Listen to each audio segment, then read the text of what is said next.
I'd like to show you something.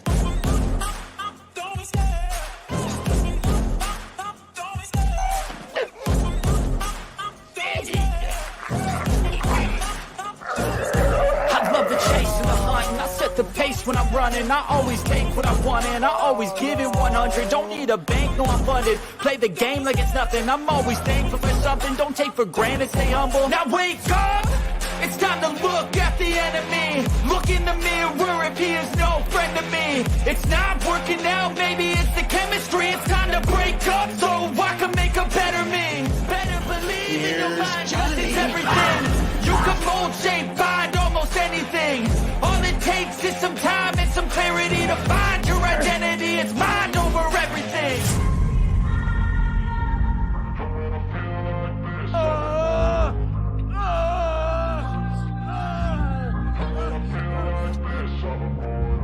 And when I feel like this, I'm immortal.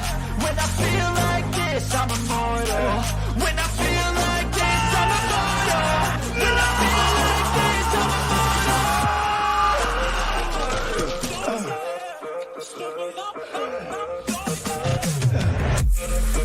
You have to ask yourself one question. Do I feel lucky?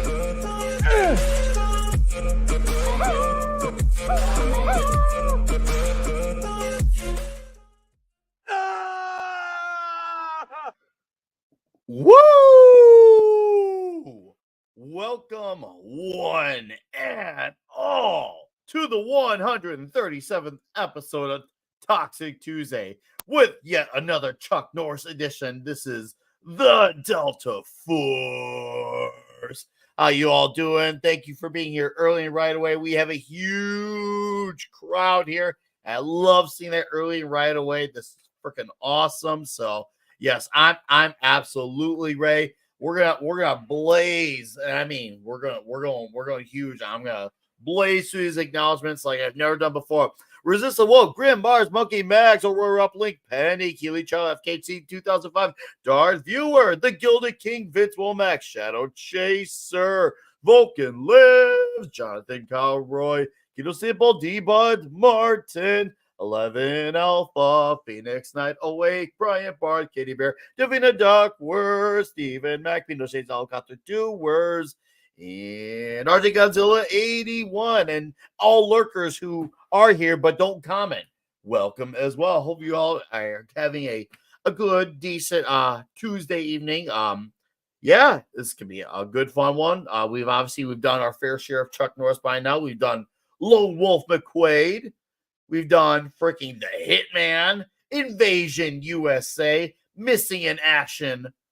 One that's not one, but you get what I'm saying. You get it.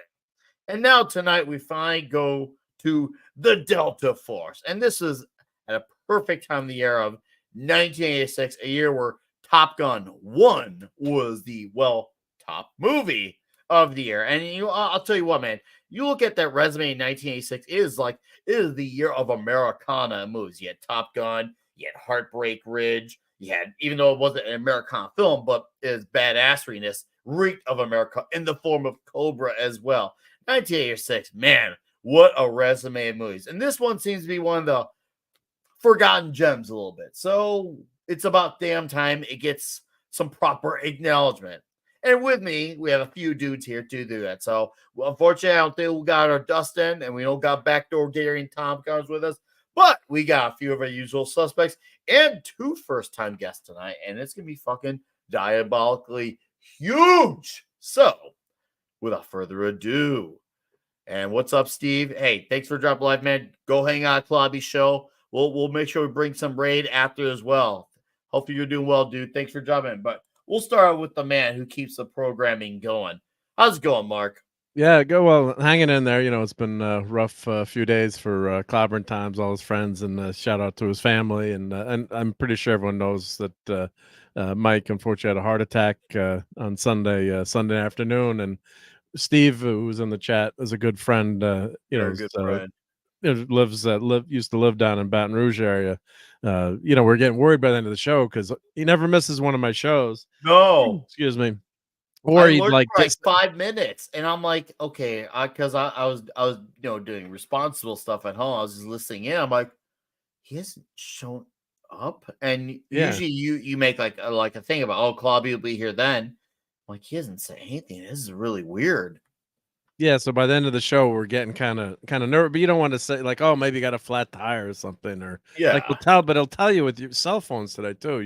You'll say like, "Oh, I'm running late or something happened," or it was radio silence.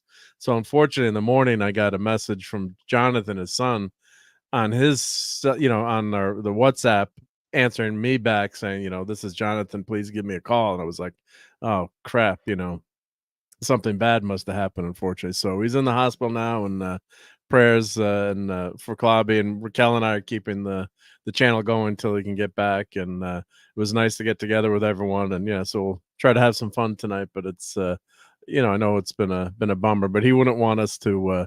He'd want us not to pay any attention to him and not do anything. But sorry about that, Climber Times. We're gonna get you angry, but he's the kind of guy that never wants any attention or anything.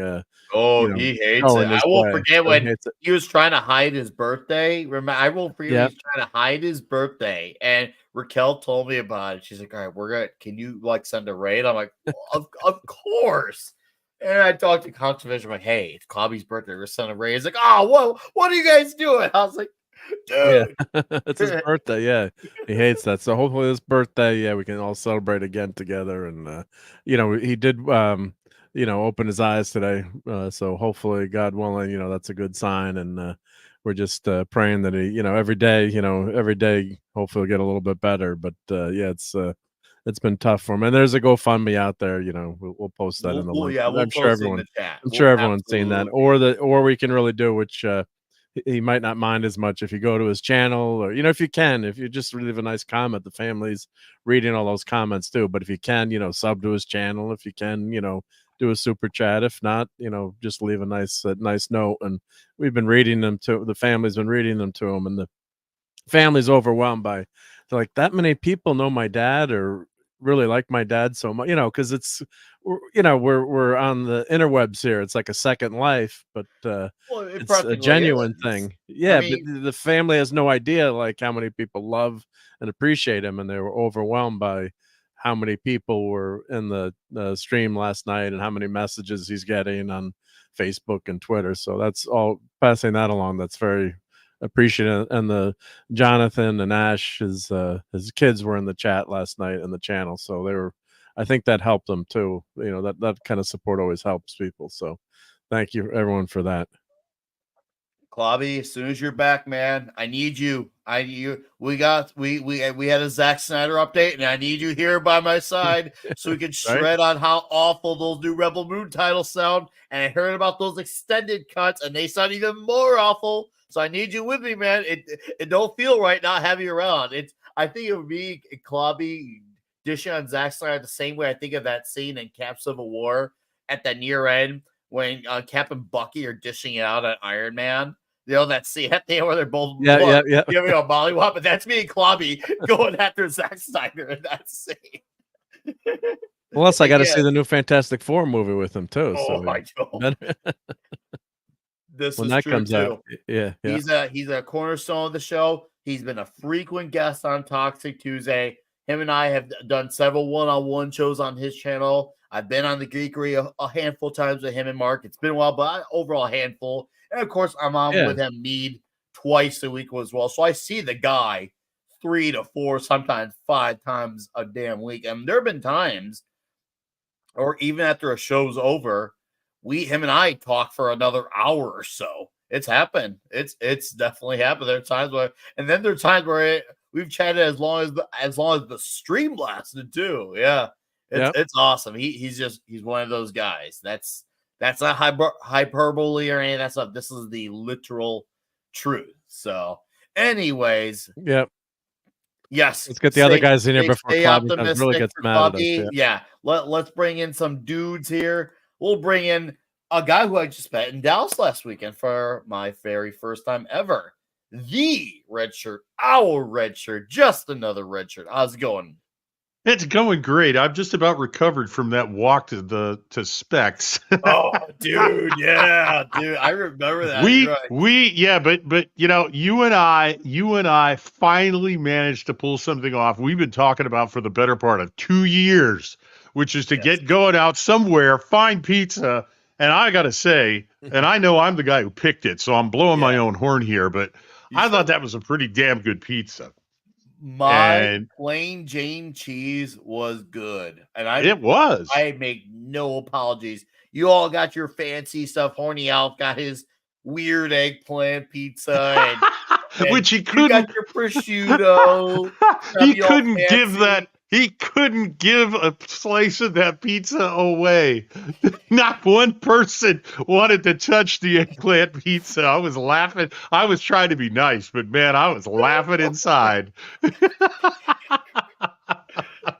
Yeah, it was a good time. And now it was great.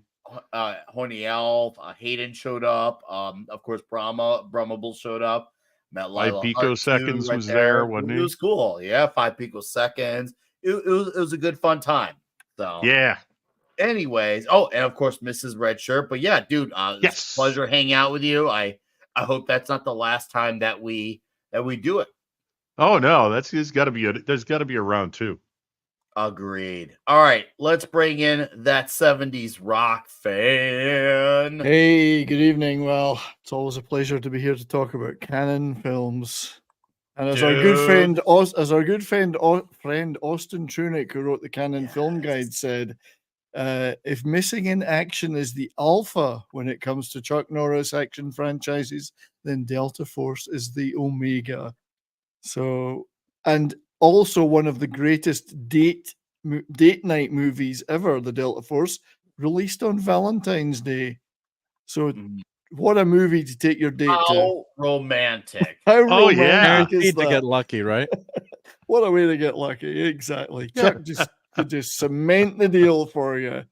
And not to mention Lee Marvin, of course. But dude. Yeah. So very exciting to be here to talk about this movie again. So good. Well, love it, man. I'm happy to have you around for this one. I know you have a Canon knowledge that surpasses my own, so I'm sure we're gonna have some fun facts, and yours. Well, you probably got some hidden gems to tell, but I can't wait to talk about one particular almost casting that wasn't, but we'll save it for the show. We'll save it for the show. Of course, mate. This is gonna be a lot of fun. And of course, 2 gentlemen who are guests tonight, and the first one I met for the first time ever, Mr. Gerry and Brosha. Welcome to Toxic Tuesday, sir. It was an honor, a pleasure to meet you. I'm happy you could join us for tonight. This was great. I was fairly hammered in Texas heat, and I was like, hey, you do barely. It's a very conservative word for the amount of hammered that you were. But yes, it was a great time, and it was wonderful to meet you. And I'm so I feel so home here on Toxic Tuesday. Just gonna settle right in, I'm sure. Oh, dude, you slip right in there, dude. This is the spot where you definitely we are the slip and slide of our YouTube sphere. So I can just buckle up.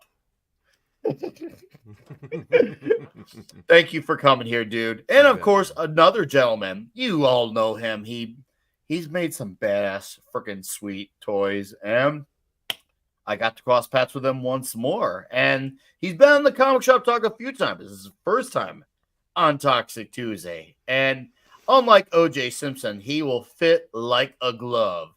How's it going, Andy Masterson? Like a glove?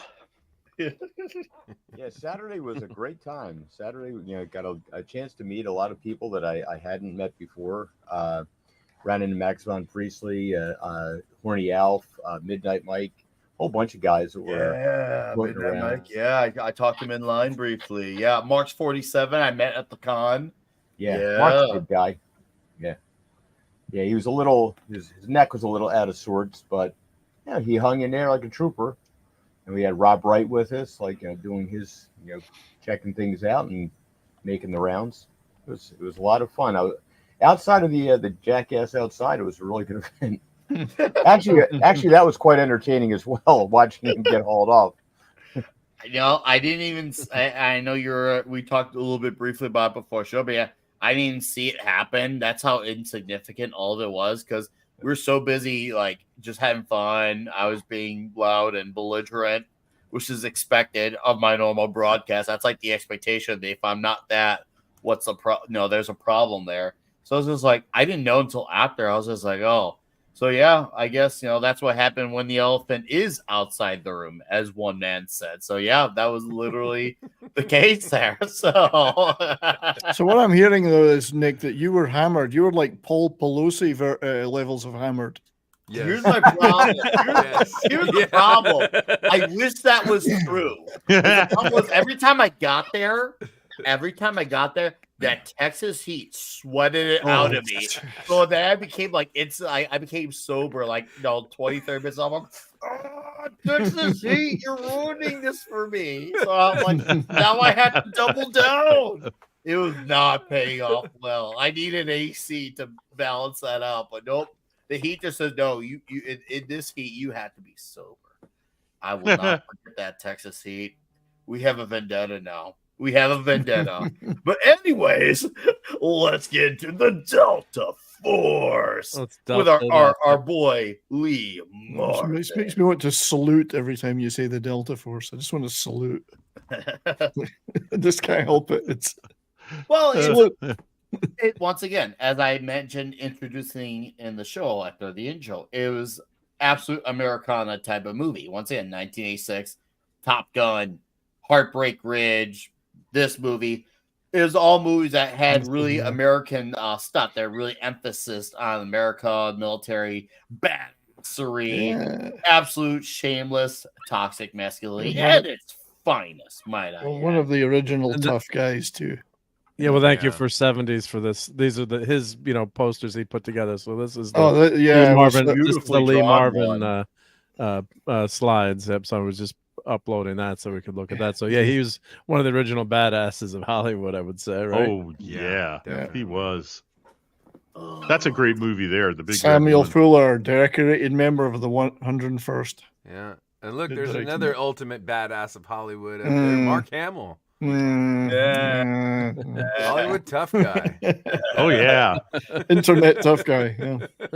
So I didn't notice it until I will absolutely have no problem confessing. I didn't know until I looked up into it recently. This movie had an uncredited role from Liam Neeson. Yes. Yes. I think I captured that in one of the images. I don't know if Mark did. Don't recognize him. So when I learned about that, I almost didn't believe it because I'm like, what? Where? I mean, dude, it's very brief, but you can definitely see it's him. Yeah.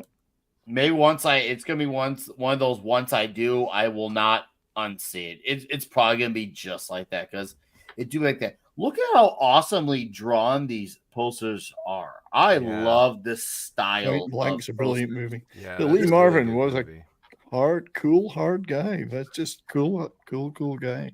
And this was his last movie. This was his last one before he lost his. Well, he unfortunately passed on. What, a year and a half later, I think. Yeah, it wasn't too much longer. Yeah, I think it was his last actual on-screen role. That's right. I think it's safe to say he went out with a bang, literally and figuratively with one. It's a shame because he would have made a sequel, I guess, but not the same way David Carradine did, but no. Yeah, Gerry went out with a pole. And Lee Marvin is top billing on this poster because we know just how tough. Was born under a wandering star. Talk about a tough guy. Not fighting. You gotta be a tough guy to star in that movie. Dude, look, what a duo right there, Marvin and Eastwood. Yeah. Holy man, the planet of Earth couldn't handle that It nowadays. just With the happened to amount be a of musical, toys, of course. But the amount Yes. of shit with the musical. who It saw was that so coming? butch they had to gay it up by making it a musical. Yes, it was. It's just too much testosterone, guys. The You gotta amount gay it of up a little bit. soy on the planet nowadays, our planet would straight up detonate if they were in the same movie together. Oh God, yeah. Seriously, they would, just them being in the same capacity is a time bomb waiting to go off. Great poster though, nonetheless. Once again, when movie posters were super freaking And of course, awesome. Marvin was an actual U.S. Marine during World War II, so he right. wasn't He faking was. it. Yeah. But then again, pretty much everybody was, you know. Well, that's true. You know, that's the thing. So There's a lot of, I was just talking about that the other day, that so many of those guys that were in movies in the 50s, 60s, 70s were veterans. I mean, Right. Hollywood was full of them. Yeah. well, it doesn't necessarily mean that, you know, they were joining the military. It was the reason why we had better actors. You know what I mean? Because they were already drafted.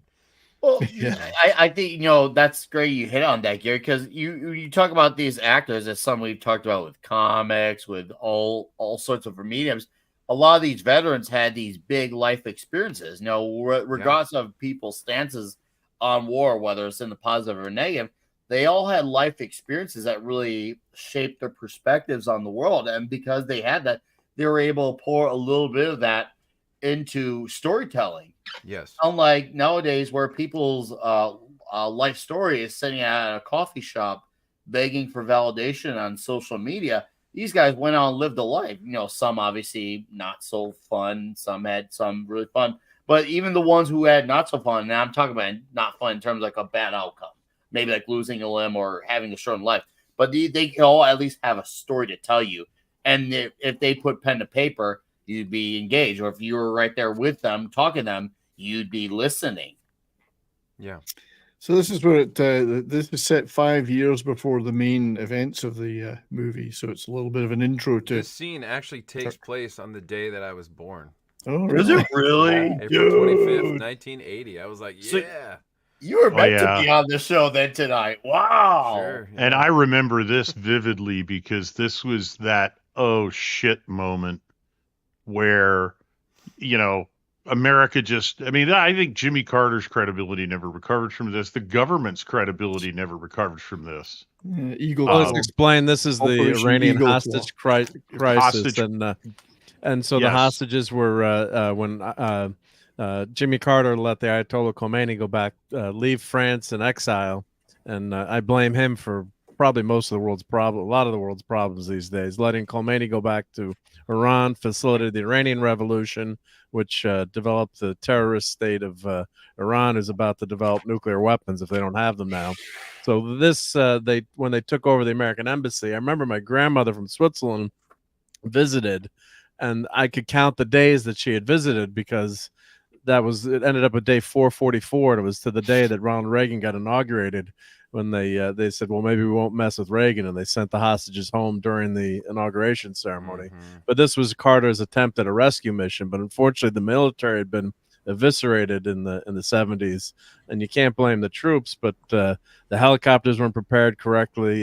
One of the helicopters sucked up sand in the desert. The engines imploded, and finally they had to retreat, but we lost a lot of guys. It was a huge embarrassment that we couldn't even pull off this rescue mission. It didn't even get off the ground because of how ill prepared the military was. So the Delta Force originated out of that Wow. that disaster.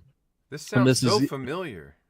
Yeah. Yes, that sounds familiar. It isn't very History. watching it today. Doomed to Put a repeat picture history. on it. Yeah, so you're not prepared, and it's nothing that the soldiers could do on this one. But it was horrible planning, and Carter was trying to micromanage the task force, and it was just one big clusterfuck. And so that's the origin of the Delta Force, and it was, we were talking about before how this history repeats itself, and it was chilling to see some of the scenes in this movie again with what's happening in the world. So Yeah. Yeah, this was So the point is that yes, I've seen comments in the chat about issues with this from a military point of view. This was something that did happen, and it did lead to the formation of Delta Force. The idea being that a dedicated team would be trained, they'd remain there, they'd remain ready to go, and on a moment's notice, so that they wouldn't have to put together a scratch force the way they did at Desert One, because nobody there had worked together before. They weren't equipped for the conditions. And this is the basis and reality that the rest of the movie springs from. Yes, sir. Indeed. Yeah. So, guys, what could have been? And I had to wonder what could have been, because when we look at the posters Mark showed off earlier, there was a certain name that was listed in the casting that ended up not being in this movie, even though they originally were so sure it was going to happen that the advertisements had them promoted together. But of course, fate said otherwise. What could have been if Chuck Norris and Charles Bronson had to have been together in this? I wonder. I don't think the screen could contain such masculinity. It would explode.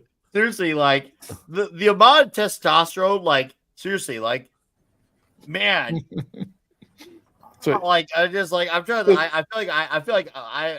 You get a rocket launcher. You get a rocket launcher. Yeah.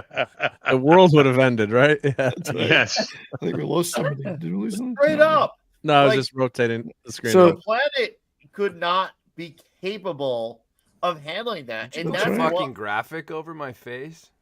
Oh, Yes. yeah. Let me take that down. Yep. Yeah. Let's. I'll put my cell phone there. Jeez. Hey, No, here we get the graphic down. Yeah. God, who's running this show backstage? You should fire this guy. God, no, we finally get some really good guests on the show, and you cover them up with the damn behind the logo. garbage Jeez. can. My God.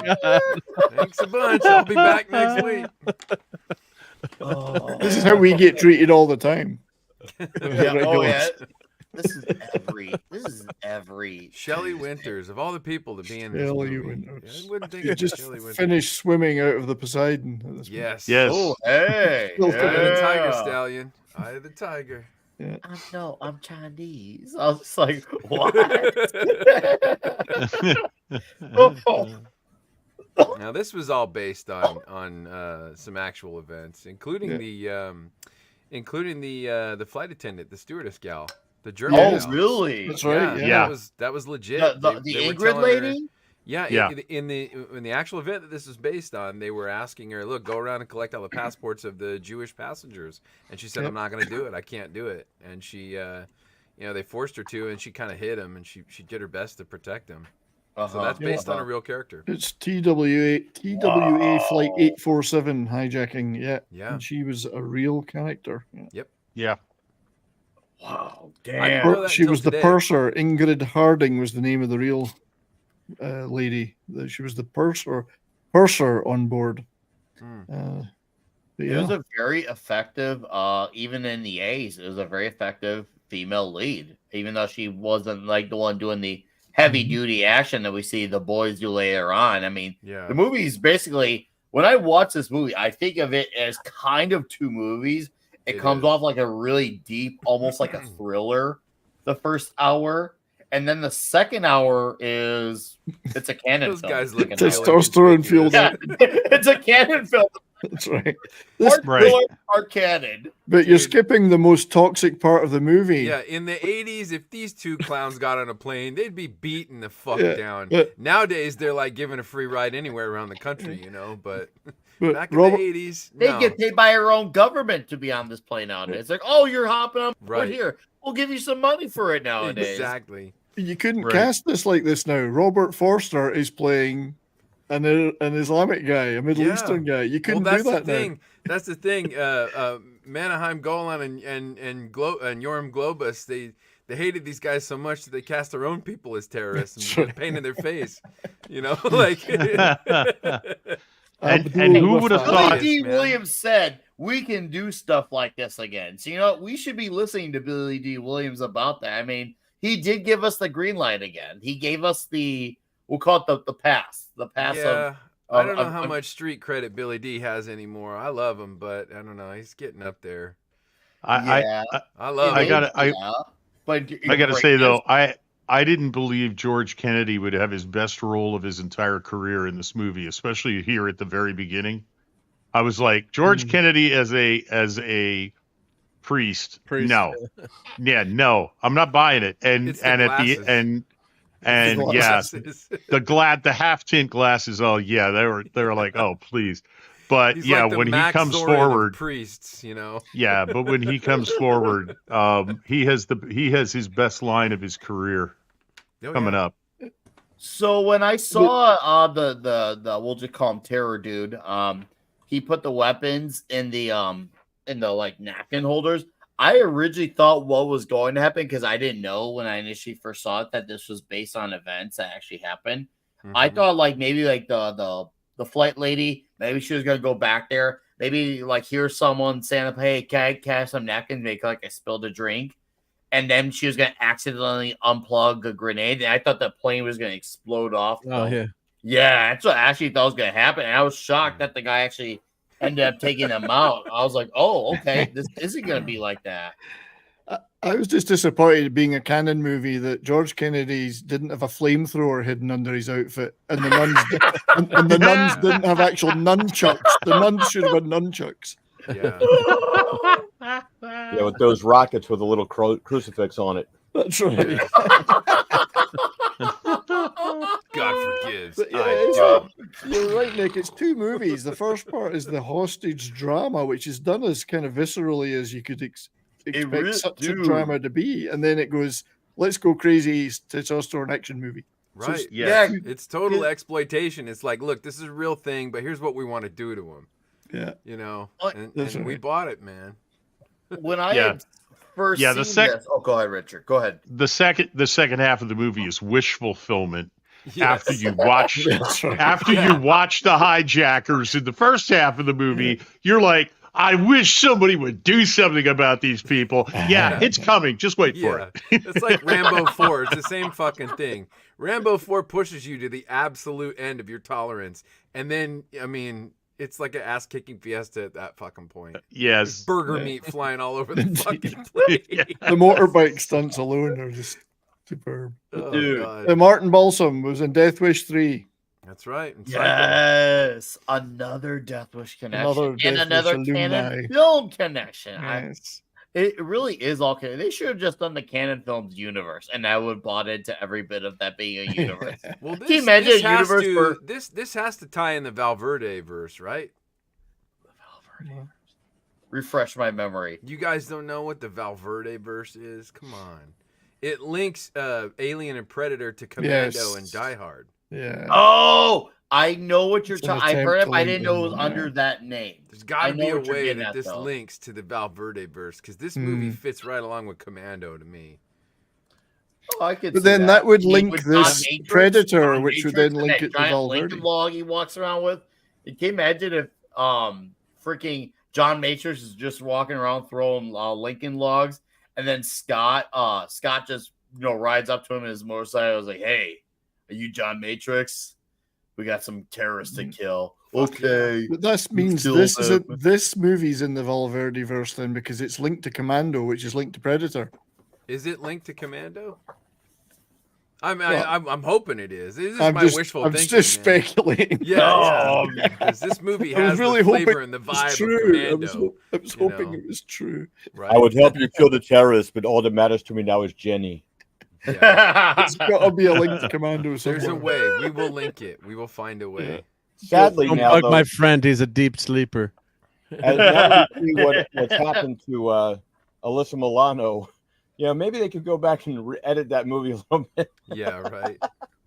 Just leave her Yeah. there, Matrix, please. We'll get you another daughter. Go ahead, Bennett. Kill her. See what happens. I lied. Oh, Commando. Oh I shit! lied, Robert Alyssa. Bowen. That clip. Yep. And I just want to point out we just saw it. He just presses one emergency button. I don't know why they labeled it that because it almost got him shot. But it doesn't surprise me that airplanes had been fitted with a "we've just been hijacked" button, because of the number of hijackings that occurred in the 1970s. I'm sure that Boeing was putting those buttons on all of its planes and retrofitting them. But I thought it should have been given a 3-letter acronym so that nobody would know exactly what it was he just pushed. And he could have just said, "Oh, that disengages the autopilot." DEI. Yeah. Well, this plane still has an autopilot. Oh, we had a toxic line Yes. here. We just That's totally mad. overlooked. That's mad. We had a totally toxic line where it said that he said, "Did anyone ever tell you that you have beautiful legs?" And she's like, "Oh, Nick, you can't see them from here." He's like, "Nah, but I got a good imagination."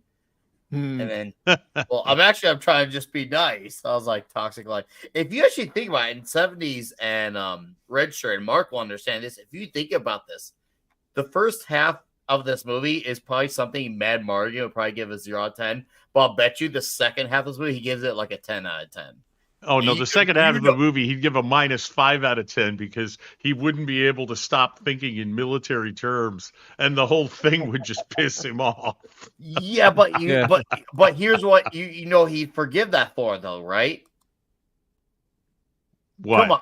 You know what's the redeeming factor for Mad Marty in the second half of this movie? Yeah, okay, yeah, There's you're no right. women. I do know. There are no women anymore. Yeah. It becomes a literal dude fest the second half of the movie. Yes, that might be the only reason he'd forgive it. That would. Yeah, that would be his only redemption to that. Yes, he would probably get mad at the inconsistencies, but the fact that it's all dudes, he'd be like, okay, there's balance in the force. No There you Star go. Wars force pun intended. I'm really disappointed. Despite my best efforts, I can't find any links between this and Commando. Damn it. Well, I'm Hey. thinking maybe like the name of the airline will be mentioned somewhere in Commando, and then that'll link it. Yeah, You maybe know there's what a I mean? character Like, name. That's all we need. That's all we Yeah, need. sorry, all we I need. love this That's all we scene. need. You like, dude, Norris is so wholesome. He's really wholesome. And he's like, he doesn't swear, he rarely does a love scene or a sex scene with I don't think he did any sex scenes at all. But I he don't think he fucking did either. kills the fuck out of everybody in all of his fucking movies. Chuck And he's like, only- he's just eating his fucking scrambled eggs, and he's like, you know what? Fuck this. I'm tired of it. And shit's about to go down right now. Chuck only goes to bed with a woman in a movie to be undercover, to be hiding so he can do something Exactly. else. Yes. Oh, Chuck. No, Chuck Norris, it's really interesting. That's a really good point you've hit on, because, he doesn't, like, you think a guy like that, he would definitely go all the way if he's already kicking ass, taking back guys' names. He would also do all the love scenes. He'd also probably be the guy who's the partier or the boozer. But no, he's a really clean guy, whereas if you take the action out of the movies, it would probably be, in today's terminology, probably be nothing more than like a PG type of character. He's a very PG character. But Well, once he'd the be guns if start you take blazing, if you take his fucking Taekwondo out, then you got the Hallmark Channel. He's Yeah. that pure. Well, But, you know what? Go dude, ahead, finish it. his fucking, Kansudo. even his one-liner. Sorry, Andy. I get them all mixed up. I'm a fucking noob. I'm sorry. But even his one-liners are all clean. He doesn't swear. He's like, it's very He was wholesome. Yeah, he was very white bread in his career. Yes. That He would actually, was. now that you make that connection, it almost makes me think he may have been complicit. And I don't know what your memory is, Gary or Andy, on that. Have you guys ever seen The Hitman with Chuck Norris? Oh, I yeah. don't think so. Yep. Do you remember that scene that came out of nowhere in the movie where he starts teaching the kid how to fight? It plays this really super wholesome music, and it's almost like it becomes a completely different movie for 10 minutes. You're like, hold up, what just changed about the whole tonality of this movie? What's going on? Yeah, we did that on this show, didn't we? Yes, we did. Yeah, no, we did. Yeah, it Oh, suddenly becomes like a Chuck Norris father figure. Andy, when's the last time you saw this movie? Today. nice. Yeah, I just watched it today too. You Yeah, are all good saw men. this in the theater. Rewatching it today. What do you think of this movie? Oh, this was so good. That's the purser, by the way, Hannah Shigula. Very toxic. Anyway, yeah, this was this came out at such a great time back in the 80s. You know, patriotism was high. There was a lot of American, pro-American ideas out there. There was a lot of people that like were, you know, just trying to, you know, you had Springsteen out there with his Born in the USA album with, you know, American flags everywhere, but he's trashing the USA in the album. But there was definitely a very high feeling of patriotism. When you look at Golan Globus, there are two guys that love this country, that like really they really put it at the forefront. And movies like this were like like we're talking about Commando, you're talking about the Rambo movies. These are all spawned in this period. Like, you know, nowadays you cannot make this movie. You couldn't say that like the bad guys are the bad guys. You couldn't say that, like, you know, I mean, hell, you know, Gary and I were just at an airport and noticing that, like, you know, there's probably some people that just entered into the country that were just put on some flights. And you see this stuff, and now it's like, you're so afraid of offending anybody. And I'm an Irishman. So, I'm one of the only white terrorist groups in the world. So yeah, get the fuck off the panel. If you want to, diddly potatoes. Fucking We'll do Michael Collins next. Yeah. People are everywhere. Well, hey, Liam Neeson's in it, and so Liam Neeson, yeah. But yeah, this was so much fun, and the girl I was dating at the time, you know, this thing came out on VHS, and he just kept playing it over and over again. It's a go, take it down. But the best part about this was Lee Marvin being interviewed by Johnny Carson when this came out. And he was promoting the movie, and he said, and Carson said to him, like, you know, what do you get a lot of bad guys in this? Oh yeah, you know, we kick a lot of butt. And like, not just me, that Norris kid, you know, he's no slouch. He takes All right. But as we're seeing our unfortunate veterans start to get, well, beaten down, stripped down by a bunch of terrorists, we're going to look at something badass, courtesy of Release the McCracken. Which, sir, if you're out there listening, thank you for this absolutely 11 out of 10 meme. I look more like Chuck Norris, and it is fucking awesome. I can't believe my face actually fits there. That's the part that's actually kind of freaky. Nick, this is how powerful Chuck Norris is. He actually makes you look good. Right. Oh, that was good. Oh, even Chuck can do that. Oh, thank you, McCracken. This is this is well done. Wonderful. Yeah. Anyway.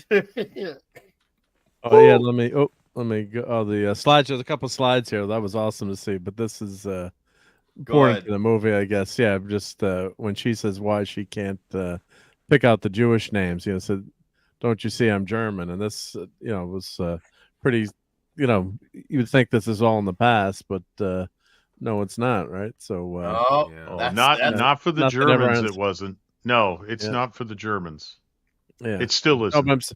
But I'm saying just you know, so many years out, and I know. Still, yeah, I know that, but they have that there is a memory there that the rest of Europe and even in the United States doesn't remember the way the Germans do.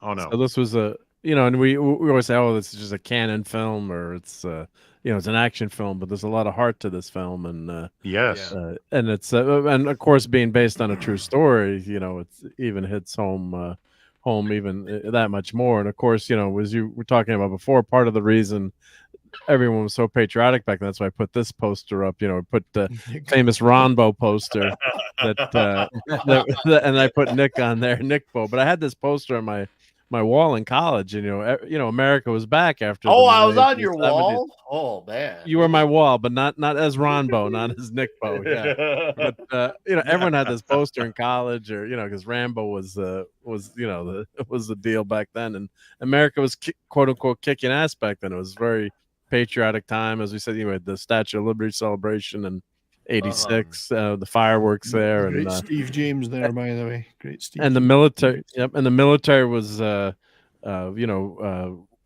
well regarded. Reagan put a lot of money in the military, and it was they brought the battleships back. So the U.S. two of the battleships are back, the New Jersey, and I saw that in 1986. My God, seeing that battleship with the 16-inch guns. And I think they brought back was it the Missouri or the Iowa? I can't remember the other. Missouri. The Missouri. The Iowa was in Norfolk. I saw that. Yeah. Yeah, sitting next to an Nimitz class aircraft carrier, and let me tell you, that made the battleship look like a boat in somebody's bathtub. Right? Which is crazy. Oh my God! Yeah, that was. I was standing. We were doing a tour of another Navy ship in Norfolk Naval Base, and I looked across the piers, and there was an Iowa class battleship. I think it was the Iowa, but I'm not sure. Might have been the Wisconsin, which is now in Norfolk.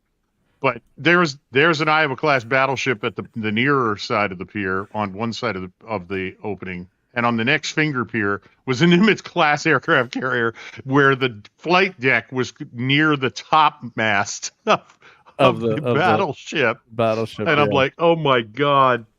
Yeah. The scale of a modern aircraft carrier blows your mind when you see it. As we toured the Teddy Roosevelt, and I was lost within 4 minutes of the tour. If it hadn't been for staying with our tour guide, I would have been asking a sailor for directions back to the gangplank. Oh, look at that movie. I would have been so lost. I was on the America when my brother was chief of the boat on there, and that thing was just gigantic. You look down you're talking like 200 feet to the water. Mm. Yeah. Start to build bigger theaters. Yeah, that's exactly what you need to do in order to hold a movie of such testosterone capacity. Yeah. Seriously, like dudes and balds would grow beards on their balls from watching this movie. It looks like he's shot through Chuck Norris's head, though. And he's still fucking alive. He's still alive. It's a mere scratch. 'Tis but a scratch. Watch that aim, Chuck. Found stuff around the other way. Yeah. I had to show that off. But yeah, seriously, like it would be unparalleled. It would be straight up unparalleled. Like, man. Oh, and we got Bull Rush here. We've been a member for 6 months. He says, howdy, boys. What's up, Bull Rush? How you doing, man? Thanks for dropping in, sir. Hopefully you're enjoying the show. And Nick the Greek for $1.99 says, fun fact, Death had a near Chuck Norris experience. Oh, I love that one. Thank you, Nick the Greek, for the $2, sir. Guys, 70 of you in here. Thank you. This is freaking awesome. I love to see this happen. So here we go. Council, your mom she's a lady of culture. If that's her taste, she's a lady of good culture. That's what I love to see. Yeah, this is George Kennedy's best moment of his entire career. When he says, no. Yeah, I'm Jewish, just like my Lord and Savior Jesus Christ, and you'll have to take me. And he sits down. And I'm like, oh my God. Mm. Oh, it's a really good moment. And once again, like it shows you when I guess you could say Canon movie wants to get really deep and like make you feel like stuff is getting really personal, kind of get under your skin a little bit. This movie does succeed at that, because think about it, you got all the variables. You have the whole Jewish stigma of the spitefulness from certain tribes, and then you also got women and children on the plane too, and one of them being pregnant, and one of them whose dad is being taken by the terrorists as well. So they did all the variables to really make you feel uneasy, and they did it without really. If you think about it, they did it all without actually getting really too gory. So that's actually pretty that tense takes a lot of stuff. tense Stuff. I can't help it. Every time I see this air traffic control tower, I just think airplane. Oh, dude, I thought about that too. Yeah, I thought about I can't that. help it. I You can't was land just- here. Yeah. I was just waiting for him to pop up and don't call me Murphy. Yeah, or Die Hard too. But anyway, this guy's disheveled already, and the plane hasn't even arrived. So okay, I don't understand one thing, and it's the one, not him, but the other guy. We'll call him terrorist number 2. Why does he seem like the more, I won't say sympathetic, but the more, I guess you could say, understanding? And is there something there? Is that how? Because we're saying that these are based off real events. Is that how he actually was, or is that something done for the movie? Do you guys? I don't think know? that it was that direct of a adaptation of the actual story. I think it was more inspired by. Okay, and I think that the main character they really pulled from the real event was the flight attendant gal. Okay. Oh yeah. Okay. I remember. Yeah, we touched on that part of it. Other earlier. than that, I think it's just kind of like a little bit of artistic license of what may have happened, and then what are we gonna do about it? What should have happened? This is what we wanted to happen. Yeah. Okay. No, I just worried because I was like, I didn't understand why that guy was like more understanding. Because I'm like, usually these types of guys, once they're loony, they kind of go to 11 with the looniness. It didn't make sense that he was giving the stuff going back to the girl. It's not really of any story value to have everybody at 11. You know what I mean? That's right. If You got gotta have terrorists differentiation, different. That means that they can fight. They have conflict too. So it's better writing than all of them just. Being I see what you're getting. I'm still a diversity of personality, even amongst the bad guys. I'm still okay. thrilled. That makes sense. Yeah. I'm thrilled by the fact Gary used the term artistic license for a Canon movie. Yeah. I love the Canon films. Dude, right? I know their shit. I fucking love them. Oh, no. Hey, I've got a whole show of the Canon Film Club. Because they are really redonkulous, and that's why I love my fucking jam, man. I love that This is movie. my shit. Yes. All right, Kingsport Cal, they did make a sequel. They did. They absolutely. There's a lot of these movies that like people hear about this missing in action where they didn't even know that there were sequels, but there were sequels, guys. Look them up. They're good. Yeah. Straight up, man. I'm telling you. Chuck Norris got a whole bunch of static from people about there was a woman who gave him a bunch of crap about portraying someone in the Vietnam War and like how dare you do it, and he turned right around and informed her that his brother died in Vietnam. I know. Yeah. His brother Waylon. Ooh, wow. You know, if you guys are Canon film fans, on my channel I did a fake trailer for the Cobra Kai Origins Crease movie. No, yeah, what? It's pretty fucking cool. Yeah, and I put the Canon logo on it and shit. Yeah, it's cool. So after the show sometime, go check it out. It's I'm funny. gonna check it out tonight at their show. I have to see that. That's fucking awesome. That's amazing. Holy crap. No, it's there. I made a post yesterday on Twix about how Canon dad kills are like the best kills, and this is not for debate. I'm just telling the truth. And think about it, because there's deaths and there's Canon film deaths. There's your body's gonna get exploded by a bomb, but then you're gonna get shot up 60 times after. Yes, you flip in the car. You're shot. You flip in the car, and then you land on the bomb, and it blows up. That shit happened like twice in this movie. Same guy fucking killed like 8 times. It was awesome. It was so cool. I remember being a kid when we were watching this, because my dad used to take us to the video shop, and they'd have all these movies on home video, and my dad had a VHS and a beta, so we'd tape them, right? But I remember he rented this and Commando, all the shit that 7-year-old kids should not be watching. And it was so awesome. It was so awesome. I remember eating my big ass bowl of like Captain Crunch and watching Chuck Norris just kick the fuck out of everybody. People blowing up and getting shot. It was just like, yes, best summer ever.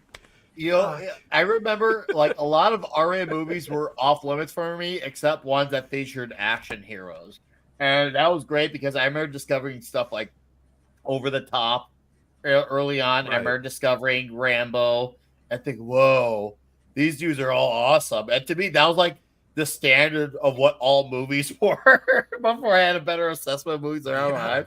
So it kind of like weirded me out in life. I'm like, what happened to all the action heroes? What do movies mean now? And then like it freaked me out when people were like obsessing about everything being rooted in reality, because I grew up on everything just being bigger than everything else, and the more crazier the better. It's like, man, we need this again where everything like you just roll it. Like it's like, think about a good blueprint.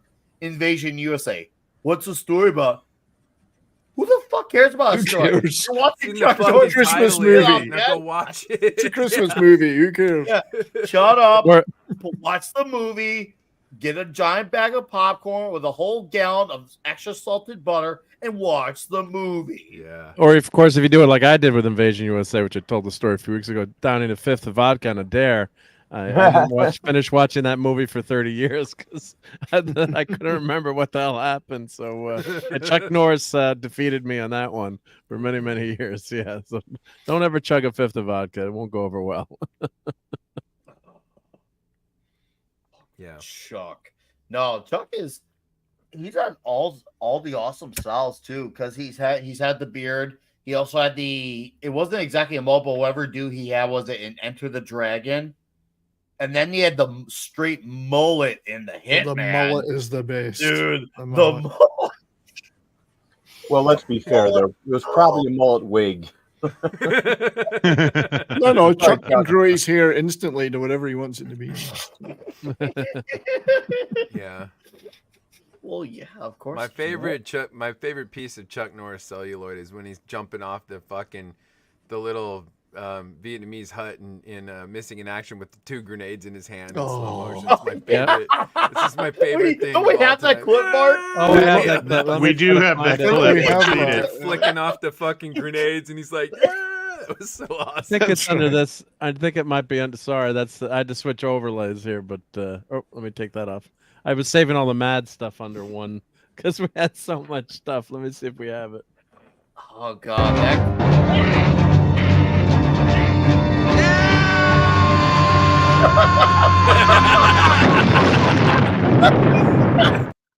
That is the baddest fucking thing ever, man. It is so awesome. Oh, I'm gonna have a heart attack. Nobody, no heart attack. Oh my God. It's so cool. I forgot we had that one. That's an oldie but a goodie. And I'm always thankful I learned Premiere just so I could put Mad's head on. Canon Films. We make you hate the bad guys so much you want to kill him twice. Yes. What we do?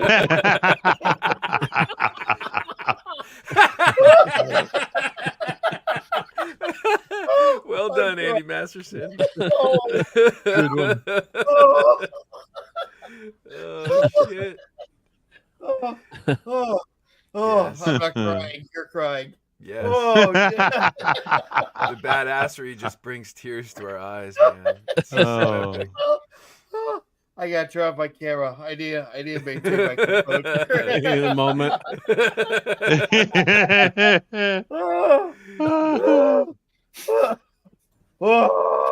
Okay. All right, I we're think getting I'm close to the coming good back stuff here. Here we go. Here we go. I think I'm coming back to Earth. All right. Here it's gonna change. The switch has been flipped. Oh, Yep. This is where we get the second movie in the same movie. Yep. And boy, does it! You notice it because not only do you see all the Patriots showing up, but the music change. It gets into that badass theme, and they play like 60 times over. And I don't get sick of it at one point. I just want to hear it even more every time I hear that song. I bumped it in my car earlier today. I was bumping it. I was just like, yeah, what now? Here's the turning point of the movie when they kill the sailor and they dump his ass out, and the guy's like this peace. And I'm like, motherfucker. I'm like, God. I'm like, that's it. I'm fucking You're done. so dead. I want to see you die twice. Yes. Yes. Yeah. When they pop the sailor and dump his ass, and then the plane runs over him. Yeah. Okay, Mannheim Golan, we get the point, man. Jeez. Yeah. Now it's on. Yeah. It's fucking on at that point. Oh, yeah. Death is a bit of a special thing when it comes to these movies. It's Yeah. like you don't just die, you really die. Like Yeah. they gotta make sure that you aren't coming back. If you do, you'll die harder the Yes. second time. Oh, Yeah. yeah, one of the few casualties right here.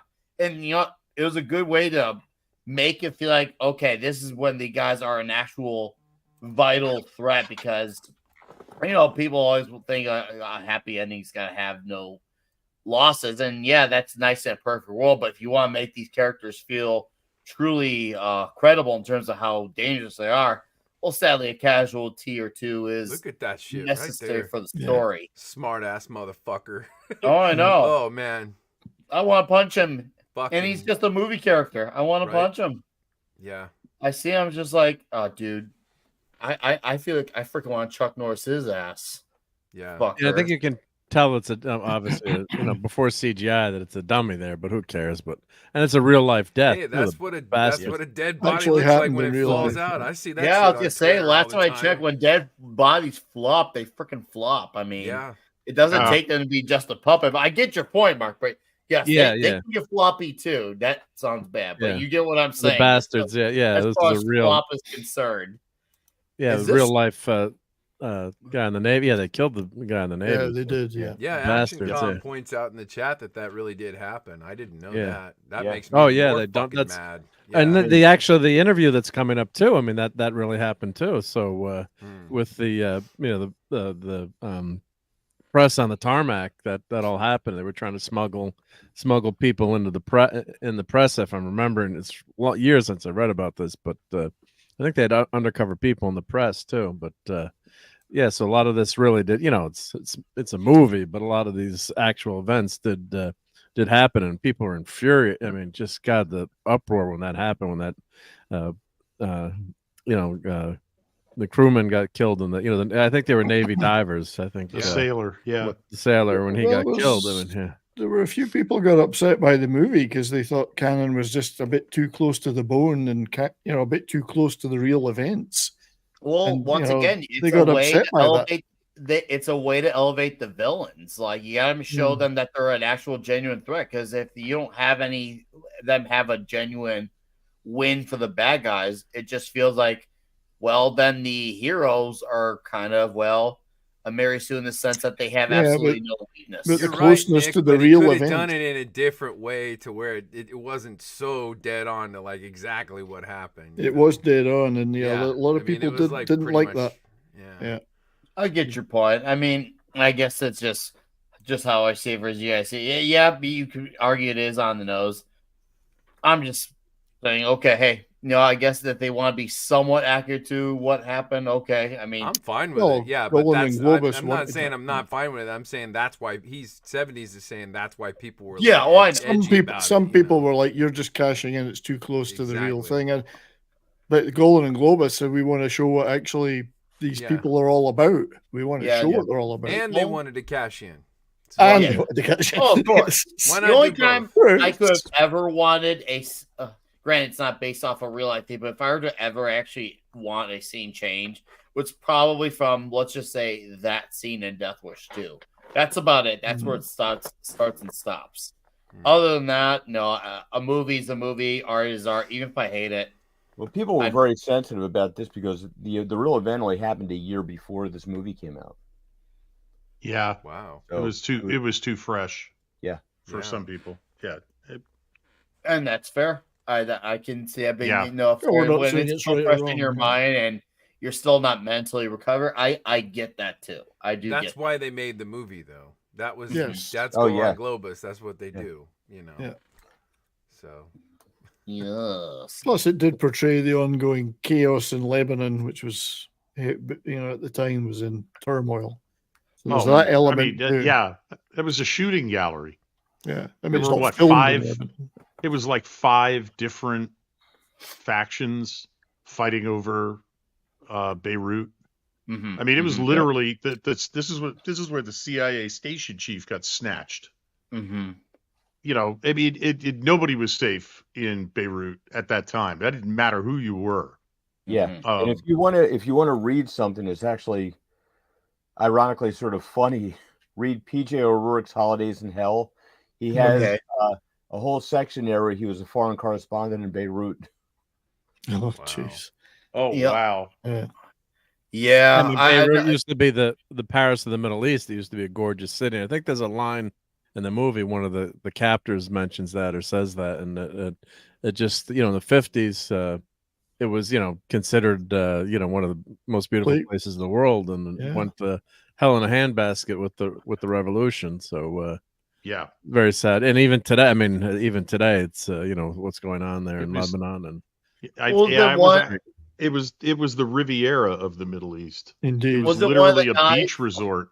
Yeah. One of the guys was saying in the book, it was like the Vegas of their area. Wasn't that what one of the lines?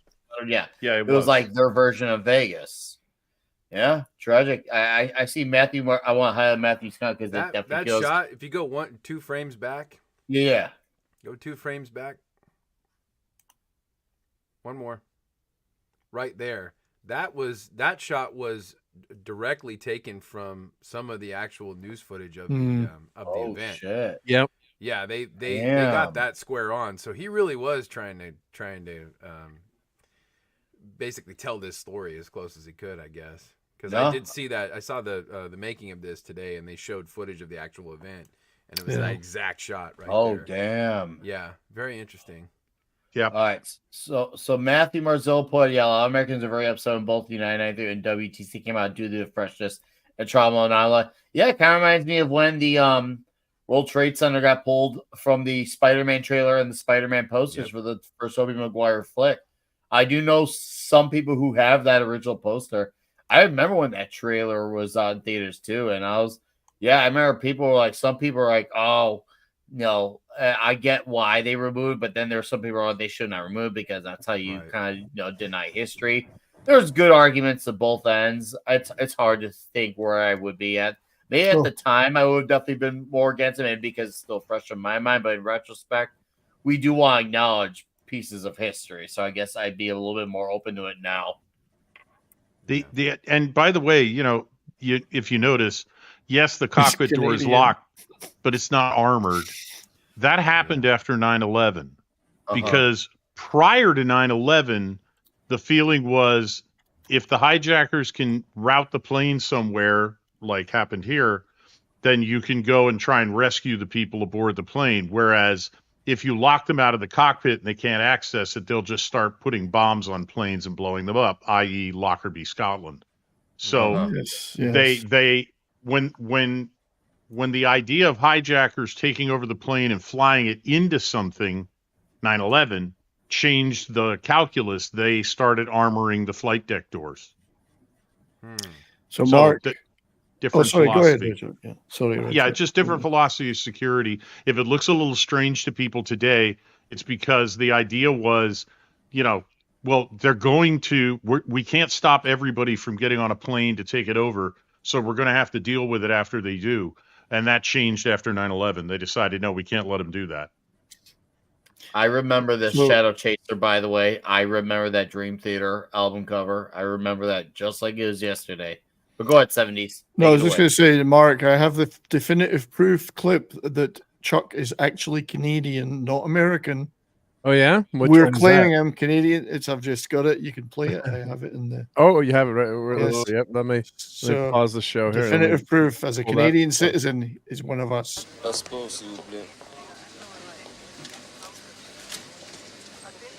Canadien? Oui, CBC du Canada. There you go. There we go. Wow. Definitive what an proof. accent. Nice, yeah. Yeah, that's fucking horseshit, but yeah, let's move on.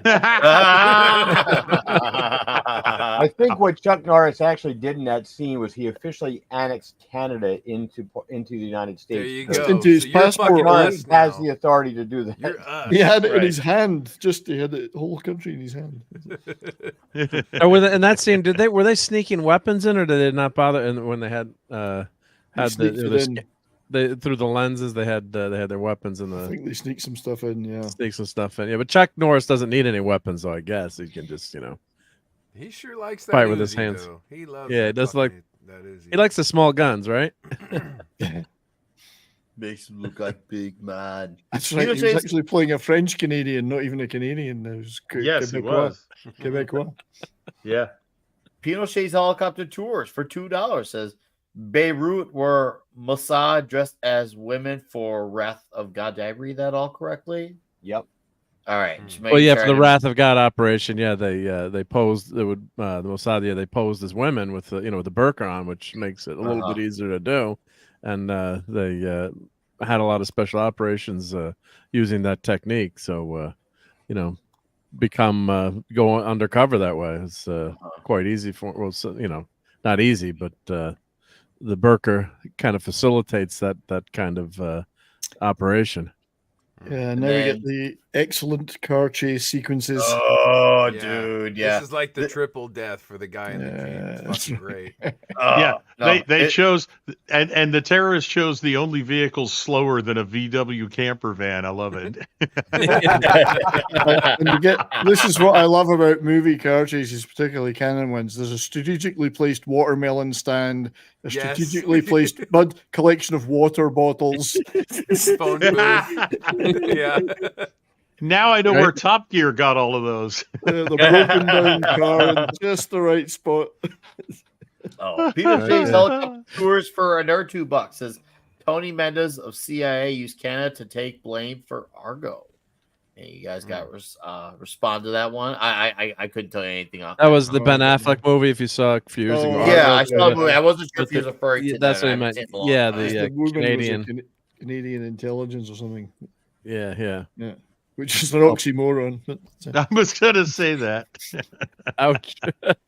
Beat me to it, Brian. Chocolate. I know, Mark. I do have clips of this chase too. Oh, dude, slide I don't know how can we play. Let's see. It's 30. Some of them are like 30 seconds. But that's okay. I guess right. Yeah. Let me grab. I can't remember. I don't know how long they are, but yeah. You remember how long you are? I don't know. I heard it that way too. I was just like, it's just too long. It's like Chuck. It's just too long. Let me upload one. This is getting really weird. You have the biggest dick I've ever seen on a man. It's the first time we've had that tonight. Yeah, we've been pretty good. We got demonetized yet? We actually went a whole hour plus without playing that clip. We actually proud of ourselves. I think that's the first time since Showdown in Little Tokyo was a show that we have not done that. I did play the clips I prepared for my show in this. I did play them without any copyright issues. So. Oh, you're okay. All right. Yeah. Okay. Dude. Let me grab one. Let's see. You want to do the car chase clip one? Here we go. There's two car chase clips. Yeah, let me grab those. Yep. So you're okay. It's easy for you to say, Brian. Because it's such a great chase. I'm a sucker for a good chase scene, and this one's great because this is to me like the perfect world of explosions, and I feel like this is like Bay before Bay, but done much better and more exaggeratedly, but still more badass. Far.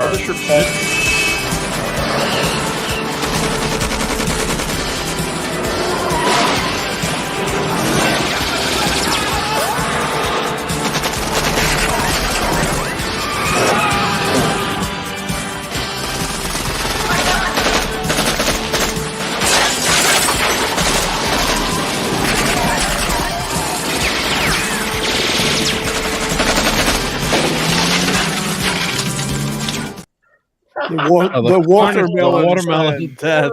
Yes. I wouldn't have been surprised if Roger Moore had turned to the camera and grinned at Chuck Norris just for a moment in this chase. Before the next great soundtrack. Great soundtrack. Yes. You just turn it down a notch, just a notch for whenever you do the next clip. I don't know. Just it was worth watching. It was absolutely Is there worth a way watching. I can do that on when it I don't think you can. Really? Not in StreamYard, right? I'd have to play. I could play it in my video player. Play it in your video. I can play my video player. Hold on, let me. There's a second one do that. if you want to. Yeah, let me try to do that. But hey guys, look, just do it later. Chuck Norris, American flag. No, I'll grab it now. I got it loaded up, but I just got to go into the file, make sure I don't play the wrong scene here. Make sure this is safe. Here we go. Let me. Nothing is over. I mean, nothing is safe. I was trying to use the Rambo. Is this the second clip? This is the second clip. Oh, we'll do it without volume. How about that? Yeah, it doesn't need the volume. Yeah, it just doesn't need the volume. Just get the. Well, we can I'll just leave look it. at the ridiculousness anyway. Yeah, Just the yeah. fact- That's There's all you need. nothing There you go. ridiculous about this. This is totally realistic. Completely happens all the realistic. time. There's always a fucking watermelon cart in the middle of the road, I know. and you know when you're hauling ass down that road, you were dying to hit it.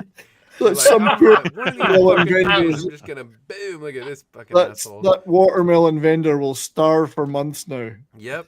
Okay, this is the triple death one right here. Look, Oh, yeah. I flies love out, that. boom, it hits the truck, he rolls, and then fuck It rolls you. again. It rolls. And Oh, then boom. No, It looks no, like No, it's this Fortnite. one. It's this one coming up. Oh, yeah, it's, that's all good.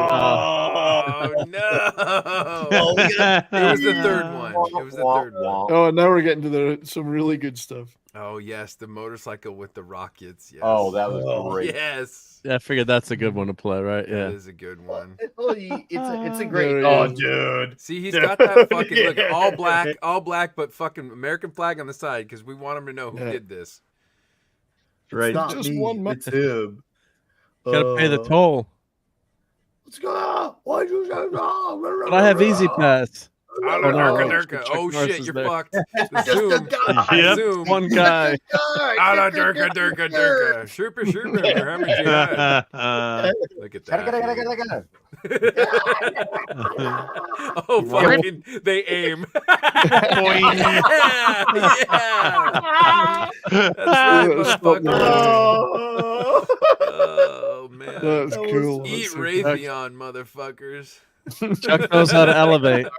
If I get into that, I'll just do it. So, in case you're catching this on the replay, folks, we were playing a clip, and well, if it gets a hit, now you know why. Should be it's- okay. I it's- got away but with it. I'm just letting you know it was absolutely Yes. worth playing for the safety for those who are here live. It was absolutely worth playing. Yes. And take our word for it, it was a very cool clip.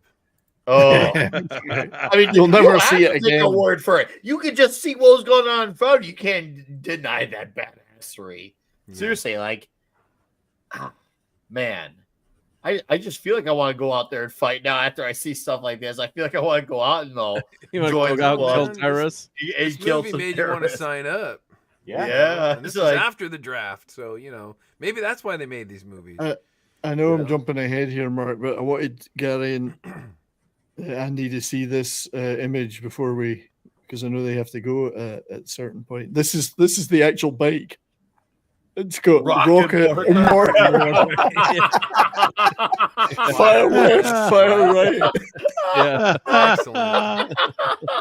I want that shit. This is actually the year that the Marines rejected me. I want that. I want that. oh, I gotta have that. oh, that is hilarious. And the flag is facing the wrong way in the uniform there. Yeah. Yeah. The way they had it, but the scouts wear it that way. The scouts wear the flag going that way.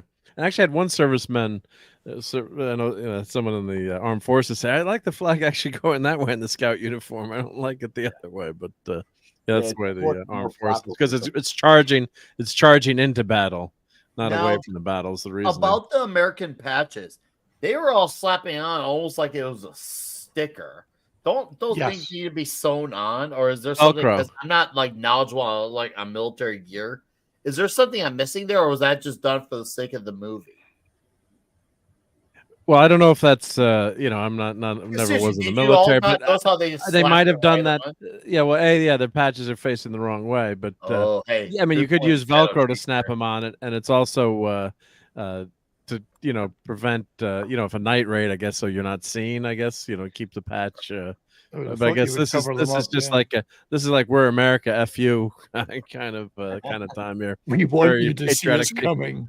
Nothing gets more "we're America, fuck you" than when the backup shows up and they're like, "Oh, we're gonna get them back," and all of a sudden that building blows up and they all turn back around like, "Oh, screw this, we're not gonna go die forever. This is not what we're dying for." I laughed so hard at that, saying like, "Wow, they thought they're gonna come back and start to get some retribution after America comes and kicks their ass," and also no, not gonna happen.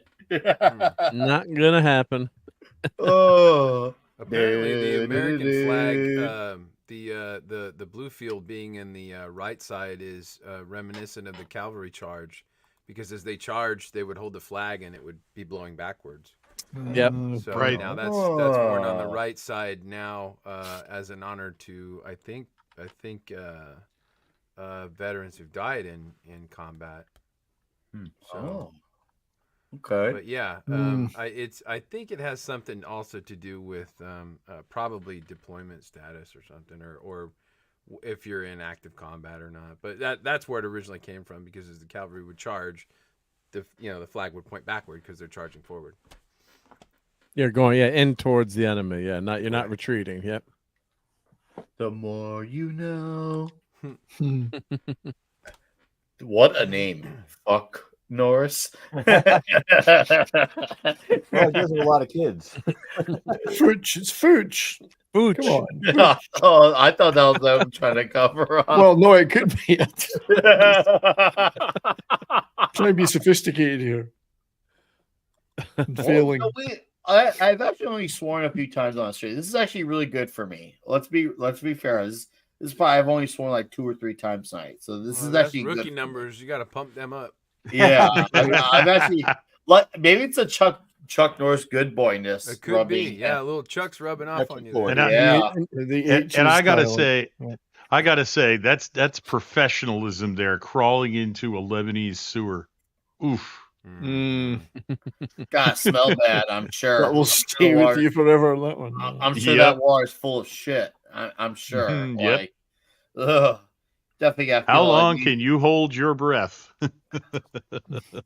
Oh. Well, it's a dry heat there, though, so it doesn't smell as bad, maybe. No. Yeah, right. Nah.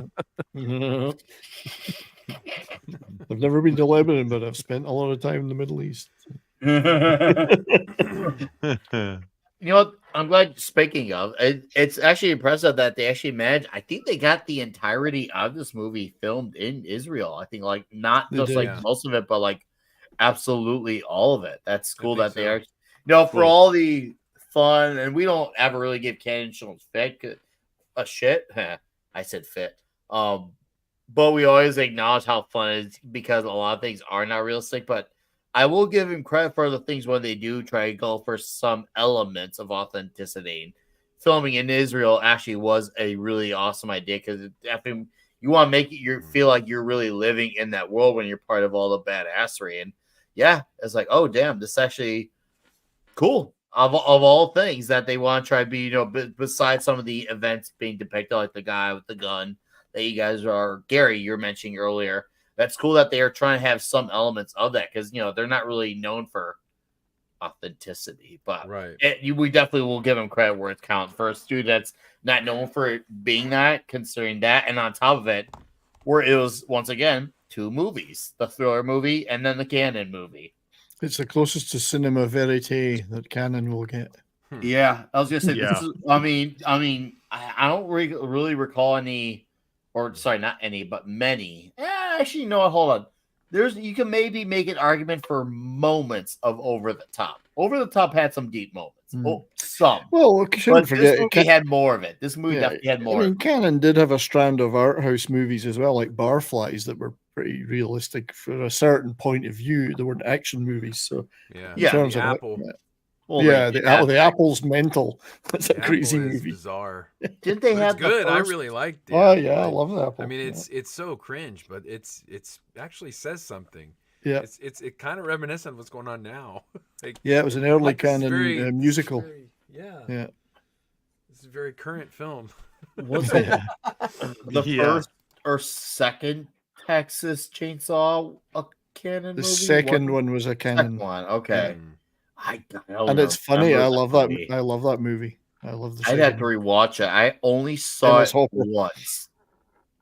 Yeah, I never saw again. I think I liked it more than Jason X, at least. So, that was sleep tight, sucker. That was one of my favorite lines in the movie.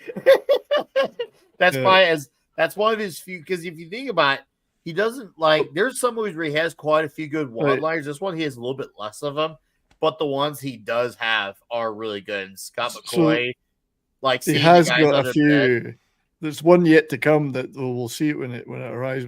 This stuff with the pyrotechnics is brilliant. There's at one point there's a guy motorcycle jumps over a burning terrorist.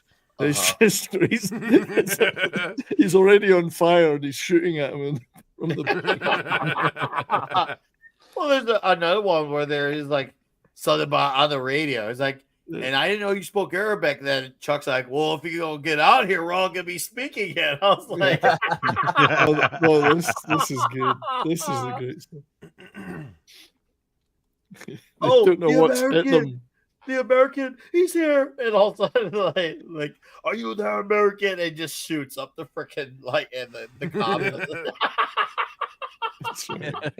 He doesn't even talk to him. He just shoots. And now comes his other great one-liner. Okay. I was gonna say I'll have to remember that. Yeah. American, it's just coming. Hopefully, I don't know if it was captured in these slides, Mark. But well, I told him to keep him moving, so he have on it. Maybe. But anyway, he's the guy in the radios. I think it's at that point where he's trying to say, "Oh, let's negotiate." Chuck says, "I don't negotiate," or something like that. Yeah, I don't get it. It was a lot of those. Oh, here's another jump. Here's his missing in action jump. Oh, dude, that was another one where he was like, "I don't care what you're doing. What are you doing up there?" He's like, "Drop that thing. Get down there quick. What do you want me to do? Jump? I don't care what you just get down here fast." I've got the badass jump though. I will say that it is a really badass jump. This whole sequence is brilliant. Yeah. You see it, you're like, "I want to do that. I want to go down a cable like that." Come on, you can't say you look at that and be like, "I don't want to do that."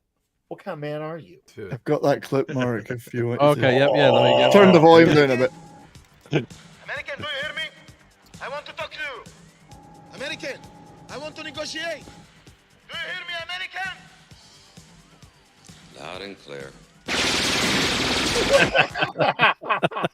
He doesn't negotiate. I don't negotiate. Fast enough? Terrorists negotiate with Chuck Norris. There you go. That's the joke. You can negotiate which of three ways you wish to die, or you can choose all three. Yeah. Oh, there you go. Something heard on the radio. I didn't know you spoke Arabic. We'll get out here while we speak. Speaking it. Oh, yes. It's because it is heaven. It really is. Once again, it's one of those anthems that I'm just like every time I hear it. It's kind of like when I hear the Rocky music or I hear the Top Gun theme. It's one of those. It's a killer soundtrack. Super patriotic Americana songs. I'm hoping. I don't know if this was ever released as a soundtrack. If there is, I hope that there is on wax. Was there a vinyl of this? Because I would love this on wax. This would be sure that it was. Because it was all Alan Silvestri did the soundtrack. I'm pretty sure there was an LP. I think this is coming out on 4K soon. I think isn't that supposed to be coming out soon on 4K Invasion USA? I think there's a release of it coming out soon on a 4K. Oh, hang on. I think it might already be out. It's supposed to be like some really nice version. It was like 30-something bucks. I gotta look more into it, but yeah, there's a version of it that's available now. Either way, I need it because Invasion USA is incredible. Okay, Gerry has got to go, as does Andy. So we'll let these gentlemen plug their plugs, and let me hide this slideshow. Really quickly. Big in them. Yep. I just want to say, Gerry, Andy, guys, thank you both for being here, taking the time to hang out. I do greatly appreciate it. It's our pleasure, man. Had a good time. Thank you. Great the stream. feelings are absolutely mutual. I will. If you guys got anything to plug really quickly, I'll let you do that, and then we'll kick you both out. Yeah, sure.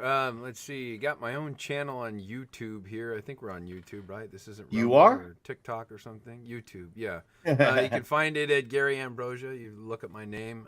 It's got some interesting stuff on it.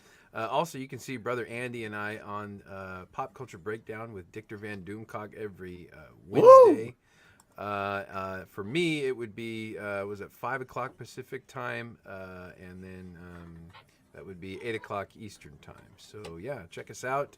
We love you guys. Hail to all you guys. We'll see you later. Thank you, Gary. All right, Andy, you're next. Great to see you guys. Yep. Oh, they're right here. Cheers, Gary. All right, Andy, what's coming out your way, sir? I've got the Laboratory of Mayhem, where I make all kinds of cool 6-scale action figures, and I will be working on the Dix division, rounding the rest of that out. So we will have to be, and keep an eye out, because there might be some other stuff coming from a certain comic book company. Oh. But thanks for having us. Cheers, Andy. This has been a whole lot of fun, guys. Thank you guys for being here. I'm grateful. Yeah, we'll come Pleasure, back. Andy. We'll come back. Yeah, and You're visit. what? Hey, you're welcome pleasure. back. You both are welcome back whenever you want. You like if you see me posting, you yell at me. I'm like, okay, noted and heard. Okay. All right, we're gonna play this All right, clip fellas. and kick you Good night, boys gentlemen. out. We'll see You you guys later. aren't going to start sucking each other's dicks, are you?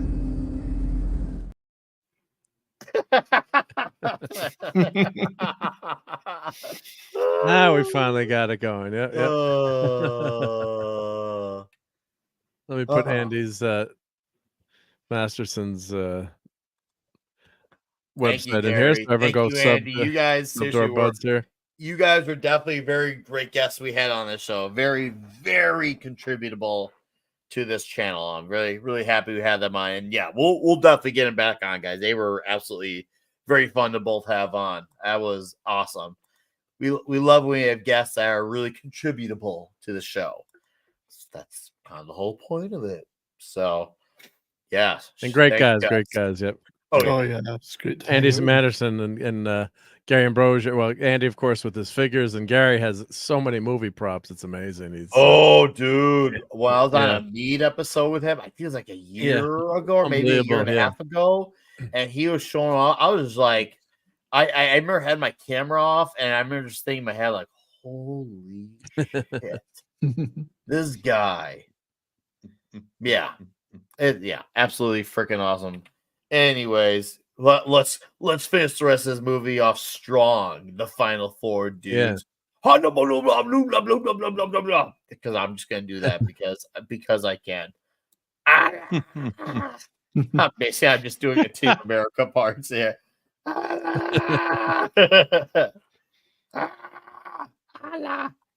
Oh, Chuck Norris. Yeah, look, the Delta Force. Yeah. I don't know if I ever have seen the sequel or not. I'm going to rewatch it soon. I think I have seen it. I don't recall. But I definitely got check. I've seen it, but not recently. I haven't watched it recently. I mean, it's quite a while back now. It was directed by his brother, Aaron. But it's more about it's South America, set in South America. So like it's pretty much similar though. Lots of people die. Oh, so what's the problem? That's right. There's no problem. Yeah. And again, it was kind of supposed to be loosely based on some real South American shit, but yeah, pretty good movie. Lots of action. Well, I think what can you say? That might have to be a Toxic Tuesday episode just for the kills. I think you would enjoy it. I mean, I did, but I mean, I haven't seen it for 20 years. I don't think. Well, then, dude, we're gonna have a future. We still haven't even done the Missing in Action sequel prequel. Yes, we'd have to show the diagram, figuring out which one is which. Which one came first? Yes, it did.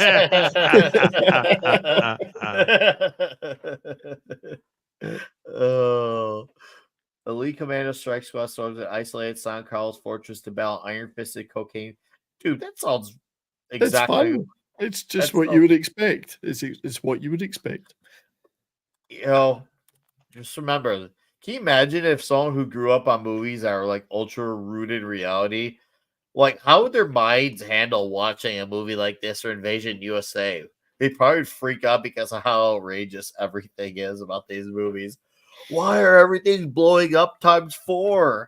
Why are vehicles flipping 90 times and then they get shot after? You've got to hope that the first thing that aliens out there who may wish to invade Earth and take it over, the first thing they pick up from our transmissions is missing in action or the Delta Force or Invasion USA, and they go, "Nah, forget it. We're not going there." Yeah, Fuck that shit. We're out. Let's go invade Mars or something instead. Yeah. Oh, that's good. Oh, dude, I love it where he comes out the motorcycle. Yeah. Oh, dude, Another great motorcycle scene. yeah, this is an incredible scene with the dude. Not only does he have a badass cycle, he has a badass quote on the freaking lever, and he shoots out missiles from the back. The back, yeah, he gives him the back door. Where's Gerry when we need him? Oh, dude, exactly. Gerry the open season for Chuck Norris. So I've got my notes from the show I did, and it said the bike is a customized 1985 Suzuki SP600. The standard models did not include front-mounted rocket launchers or rear-mounted grenade launchers. What? The standard models didn't? Oh, come on! No, that was on every one. That was an option package. That was an option package. Available only in Japan. Yeah. Oh god, yeah. Oh, I mean, it's awesome stuff. And because it was Japan, the rockets were inert. Yeah. Oh, my voice hurts from that one. Oh, and it is right. Our military boys start to get some retribution on the guy. Now they finally get to be a part of the party. They're Americans. That's okay. They're going to shoot anybody. They don't care who you are. They'll just shoot everybody anyway. I wish if you made a drinking game out every time you hear America or Americans for the rest from here until the rest of this movie, because you hear it between the terrorists and the good guys and the normal citizens at the very end. Everyone just says the word like, "Wow, I would absolutely die from this drinking game." If you had a drink every time a terrorist was killed, you'd be in deep trouble. Oh, dude, I'd die faster than the terrorists. And I'd have to Allah my own way out of death. Holy crap. Oh. Woo! Yeah. I love this fight with him trying to get the guy out the vehicle. And he takes him with him because he realizes, damn, this guy's actually kind of formidable, even with multitasking, and he won't let go of the wheel. Lucky guy there's like, hey, you need a hand? Yeah, grab the wheel. Yeah, grab the wheel. And it's probably the closest traditional fight we get in the movie. Probably the closest. Yeah, he didn't want to use any martial arts. He didn't really want to use any. He wanted to be seen as an all-round action hero. And you know what? I feel like this scene shows you what is Chuck without the martial arts and the guns. Still unstoppable. He's still Chuck. He's still Chuck. He's still unstoppable. You still can't stop. The tricked out dune buggies as well are pretty neat. Oh yeah, straight up, man. I know. I do miss the Chuck Fu though. I just although it's a great movie, but I still want to see a few moves here and there. Maybe not the full roundhouse kick or something, but a few moves. But yeah. What was the movie that was on the set? Was it Megaforce or what was that movie that was advertised all the time on the back of the comic books back then with Barry Bostwick? I'm trying to. Oh no! Maybe it's just not kind of my Megaforce. I'm just thinking it was a horrible movie, but this movie is I'm reminded that they had all those dune buggies in that movie. It was just a big. Oh yeah, no, I know what you're talking about. And, yes. And it looks, and they try to have all kinds of high tech motorcycles, and it was Megaforce. I've got some stills from that that I downloaded for some reason, but yeah, it's all dune buggies and stuff. Yeah. Here was that's what I was remembering. So but this movie did it way better. But Barry Hunter, directed by Hal Needham. Yeah, so there were some of the just remember the bikes with rockets on them. Versus Megaforce. Yeah, that was supposed to be look. No, it's like I had to show. I was like, Casalzo wrote that. The action jeans. Oh, the action jeans. He did it.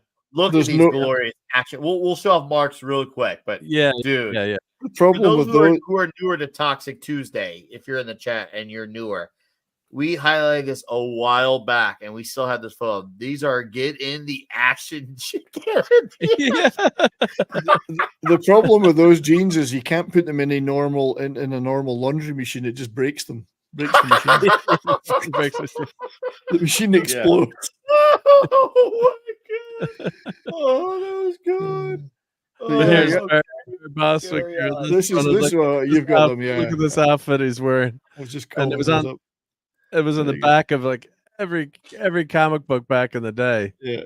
And that's kind of what this movie was. Like that's what they're going for, but it's futuristic sci-fi. We need to do that movie. Yeah. Yes, and we will. So We gotta do yeah, I Mega thought you'd Force. enjoy that. That's I was remembering the name of it, but yeah.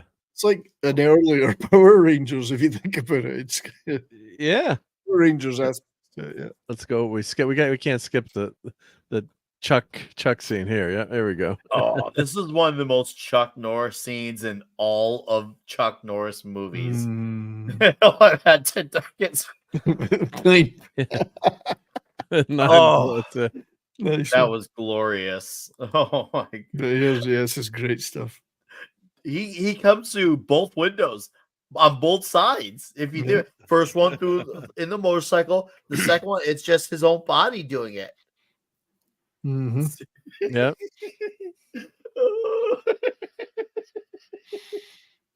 See, I bet you're regretting this whole career choice of hijacker now, aren't you? Yeah.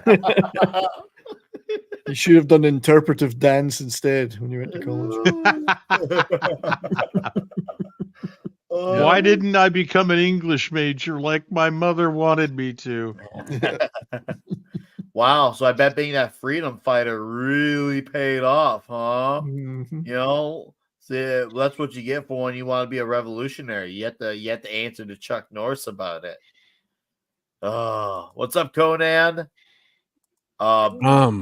Really, I gotta clear this up really quickly with Tuesay really quick.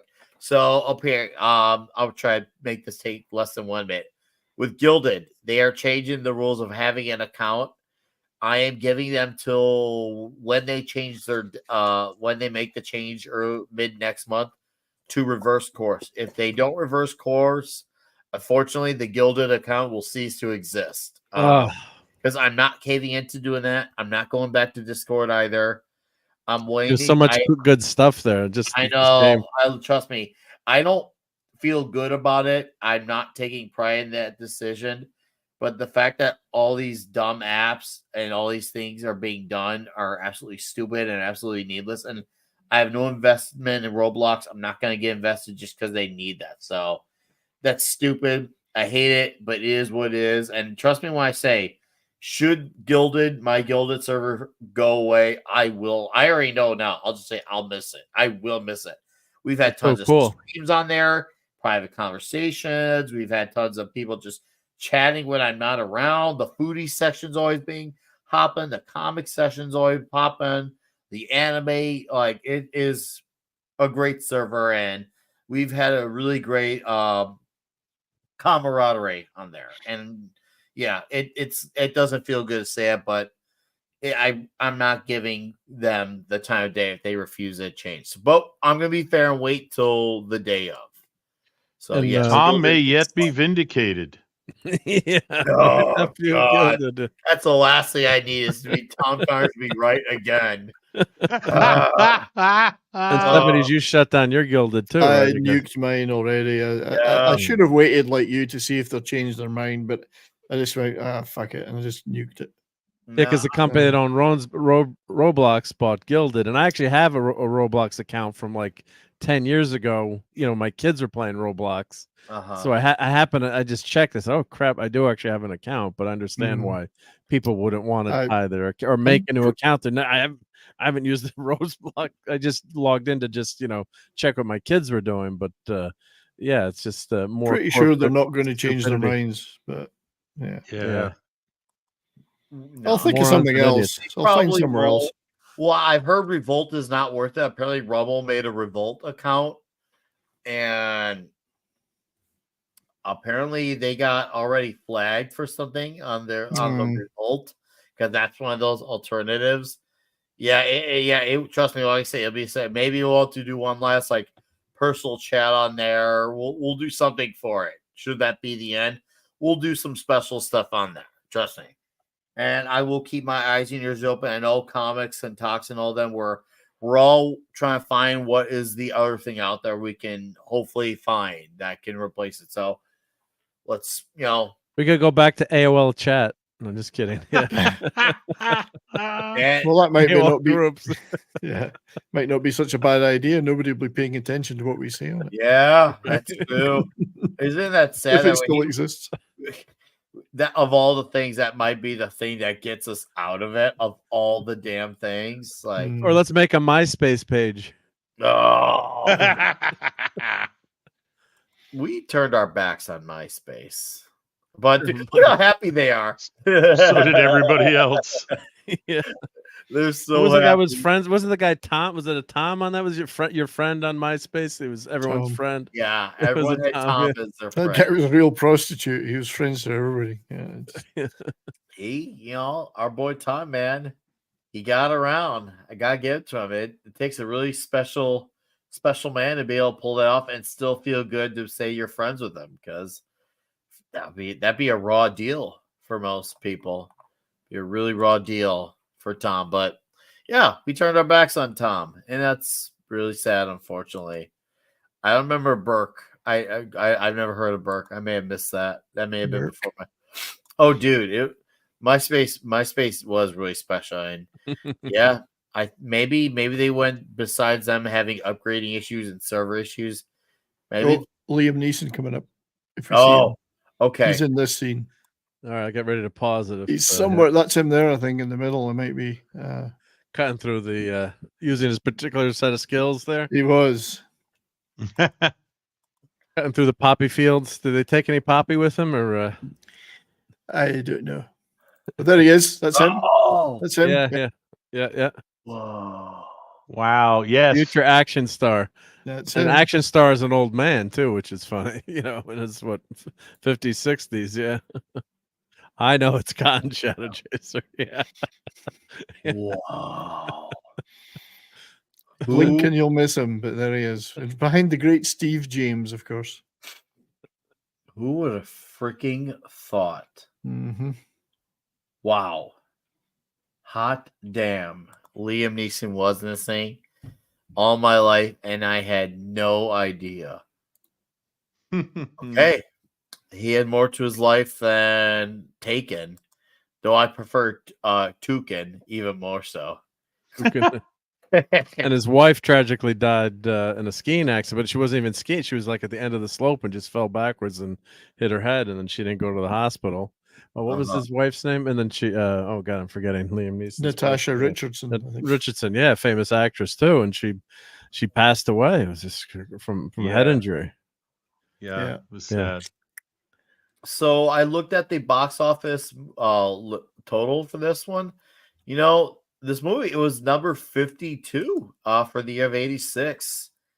And of course, this was at a time where mostly theatrical releases in America were only in America. So it had $5 million President's Day weekend, Valentine's Day, of course. Gross $17 million domestically. Overall, let's see what that would be adjusted for inflation. But I think it's safe to say this may have been a very profitable movie for them at the time. I'm looking right now, waiting for the numbers. Yeah, wait, one cotton pigment. Yeah, straight up, man. That is. Oh, it says budget 9 million, box office 18 million. So, and then, of course, Well, they yeah, made that was at the a ton time. more. Look Yeah, at what and it then was adjusted for now, but inflation. they must have made a ton more though. Don't forget. Yeah, like 180 VHS million on sales. VHS. Yeah. We all bought this movie, and watched it. Yeah. Yeah, Slade Wilson I don't know if he's still here in the chat, but he sent a photo earlier of his VHS of Delta Force. I'm like, dude, that box cassette box actually looks pretty badass. Actually, it made me want one. That's for sure. freaking Delta Force. Look at that face once again. Come on, move, come on. Oh, I love it. And then the guys all start like getting ready to party and they all drinking beer. There's more where that came from. And what notice how there's a whole room full of dudes of all different backgrounds, and they're all singing American songs together. Yep. All of them together, united as one, being brought together because they got out all this crazy. And seeing Chuck Norris going on the motorcycle and then getting on his feet on top and then going for the jump, dude. Oh, what a way for him to close out. And sadly, there's still one more casualty, unfortunately. On that, I thought that guy was actually going to make it. I don't remember his name, but I thought he was actually going to make it. And then it was just like a finger snap later, and that was it. Yeah. I was like, oh, damn. Once again, a good reminder that even when you win, you still lose. Oh, there's the button. Rocket border, yeah. You meant to, so you're driving down a suburban road and you meant to put your headlamps on, and then you just blow up the car in front of you. Oops. Yep. Damn, I thought that was my windshield wipers. It's okay, I've got insurance, third party fire and theft. 51. Thank you, Shadow Chaser. Yeah, the numbers. Thank you, Shadow. Yeah, kind to me, but yes, it would be 51 million in $24. Thank you. Okay, So yeah. apparently, filming on that plane was hellish because it was pretty hot and it was still summer, I think, or at least fall in Israel, and they were in this place, and they're sweating for real. It was bad. No AC. Yeah, it was pretty. I'm sure. Just look at the pilots. I mean, can you imagine like they're in like if you whether it's in real life filming for the movie or for the characters of the movie, they're guys who have been on a plane for at this point 2 or 3 days. They're in the same clothes, probably unshowered, probably really gamey, really smelly, probably, and they're in the same seats too. Really gay? Did you say? Well, there's that one. That one scene where the girl was on the mom's lap, and I cut it just because the girl was young. But yeah, I know what you're talking and I'm about. like, Yeah. and I was like, and there was some good line, and then at the last minute, I'm like, oh god, I better delete those just because it's ridiculous. So I deleted those, but I didn't have a chance to cover them. About it. Yeah, no, I'm nuking it because God forbid with YouTube, even though the girl was like 5 or something. But yeah, she's like, it's really hot in here, mommy. It was very hot on the actual plane for the filming. That's why they all look. They're sweating for real. Yeah. I'm not getting paid enough for this movie. That's right. Imagine being now. See, that's Mad Margaret's dream environment: a plane full of sweaty men. That's right. This is why Dad forgives the second half of this movie. Like everything may be exaggerated with how techniques and weapons are being used, but the amount of men and where they are together in one place. That's his redemption arc. Is that right, Handy Randy? You still out there, Handy Randy, or have you hit away? Speaking of man, he actually came out of Comics Division's Bush and came out to the Dallas meetup. Oh, awesome! Yeah, I was surprised. Yeah, I missed him. Yeah, I caught him Saturday night and Friday night. I was like, wow. Was Handy Randy there too, or no Handy Randy? Unfortunately. Chuck should wear helmet. He might break the road if he. Oh, that's good. Oh, that's really good, Saltzilla. That was really good. Oh, it's fantastic. And great entrance to the plane, Chuck. Yeah. Did he do that stunt himself? No. Yeah. Well, he did have a stunt double, John Epstein. But, John. He did as much of his own stuff as he could. Yeah. Oh, I got to add a Chuck Norris emote to the. So we're gonna do one for. Yeah, I should add a Chuck. Yeah. A big face of Chuck and. We'll add that for the 6-month members. If you're a member for 6 months, you get to have a Chuck Norris emote. That's a good idea, Mark. Yeah, well, yeah, we should have had Chuck. Oh, dude! But does Chuck really emote? I mean, You can break your computer. That's right. I mean, this doesn't Chuck make it doesn't emotes. Chuck emotes with his hands and his feet. Yes. Some things are worth fighting for. What's up, Deleted Scenes? How you doing, man? Thanks for dropping in. Appreciate Hello, you guys have all been through a horrendous experience. Here's a can of Coke for you. And it's funny to hear how excited they all were about That's a beer. Budweisers. I'm like, It's a man, beer, yeah. that's literally one scene. Even if, let's just say, the message wasn't as prevalent, the fact that we had the Dylan Mulvaney angle, but anything with Bud Anheuser-Busch, this thing would have not flown. These guys would be as enthusiastic. Like, oh, no. Dylan Mulvaney's attached to this beer. Get out of here. Get out of here. Kill it. Kill it. Ugh. I'm going to get AIDS just having this in my hands. Yeah.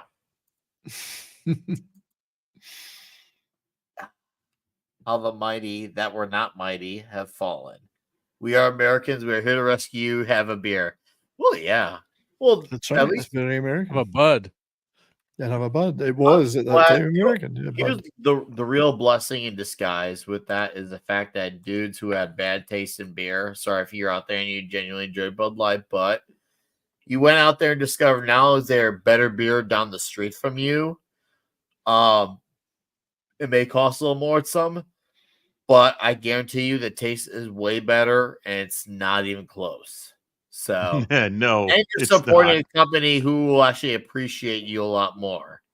So I think I honestly I'm kind of proud of Bud Light for doing the bad move they did. If it got people to transition to other beer, I'm not complaining. I think that was the greatest thing that could have happened. Best outcome possible, as they like to say. Yeah. Well, the reason they gave them Bud to drink on the plane there was that they're still on active duty, so they're not allowed to get drunk, so they can drink as much Budweiser as they like. I mean, it's just a headache in a can. Yeah. Yeah. We tend to say transition a lot on here. We do. No. This is where the nuns are going to greet Father O'Malley there with some, spirited greetings. Yes. It's those nuns are naked under those outfits, We'll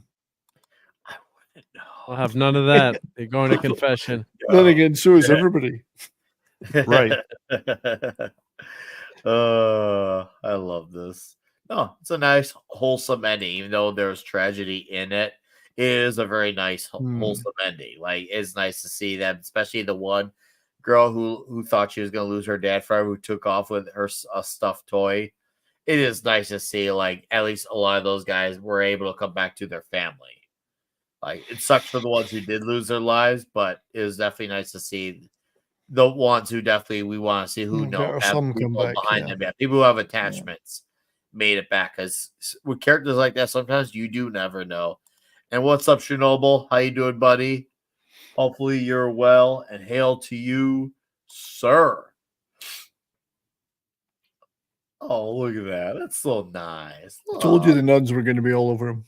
Yeah. You It's ain't going to lying. be. What? I'm just looking at Monty Python and the Holy Grail scene. Okay. Yeah. Oh, You know the one I mean, right? Sure. Yes. Castle Anthrax. Castle Anthrax. Yeah. A spanking. Scott McCoy got promoted here at the say. I think he got a promotion, if I recall correctly. Promotion to doctor. Dr. McCoy. No. It's the most. Well, what was he to start with? Was he a captain? I don't know. I don't know what his rank was. He was a captain at the beginning. He Yeah. got promoted to major. He's admiral by the end. So he's major. So he first used Captain Chuck Norris. Now he's Major Chuck Norris. Major. Oh wow! Yes. Major Chuck Norris. Captain and Major is Dragon Break 6. Oh, Yeah. Major Chuck Norris. I love that. Yeah, there it is. Don't mess with Chuck. That's actually got a good ring to it. Major Chuck Norris. I mean, come on, you can't deny how good that badass that sound.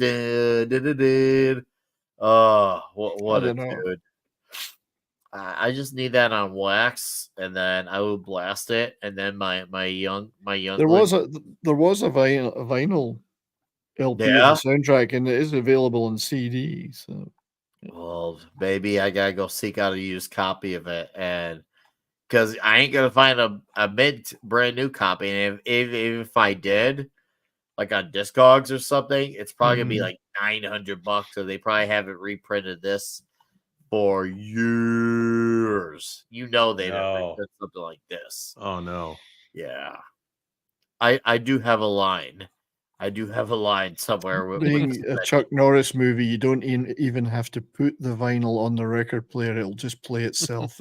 Oh, dude, that's just heavenly. That's just damn heavenly, man. How could I not want that? If it just plays on its own, see, that's fine. I don't need no record player.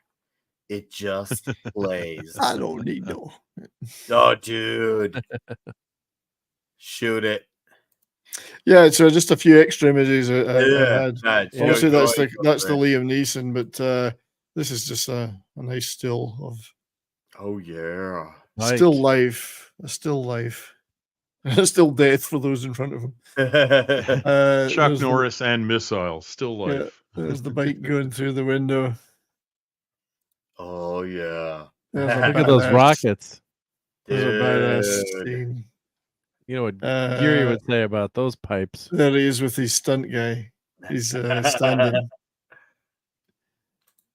This is there's the flaming, there's the terrorist on fire as the bike jumps over him. Yeah. It's such a great scene. Let's set the guy on fire, then we'll have the bike go over him and shoot him. Evil Knievel time, yeah. Yeah. Yeah. That's the actual bike, the standard version. It's a nice bike, yeah. It's not bad, yeah. And then I don't know if they marketed it on the back of the movie or not. But You know, it would have sold much better if they had the missile launchers on the front. yeah, it would have. Yeah. I think so, yeah. And there's as he's popping a wheelie there as he heads down towards the plane. So there's some quite good stills. Chernobyl. I checked my DMs. I didn't see anything. I mean, yeah. Go ahead and shoot it again to me when you can. I'll definitely check on it after the show, sir. Okay. Well, that Okay. 200 proof Chuck. I like it. Yeah, it's 200 proof Chuck. Well, dudes, that was the Delta Force. What a fucking awesome movie. Straight up. Yeah. And it was two Awesome movies in movie. one. Yeah. It was. Two movies in one, and yet it still worked. You went from this really horrifying thriller that made you feel uneasy under your skin, and it did it without getting crazy gory too, which is really impressive actually. And then it becomes a Canon film.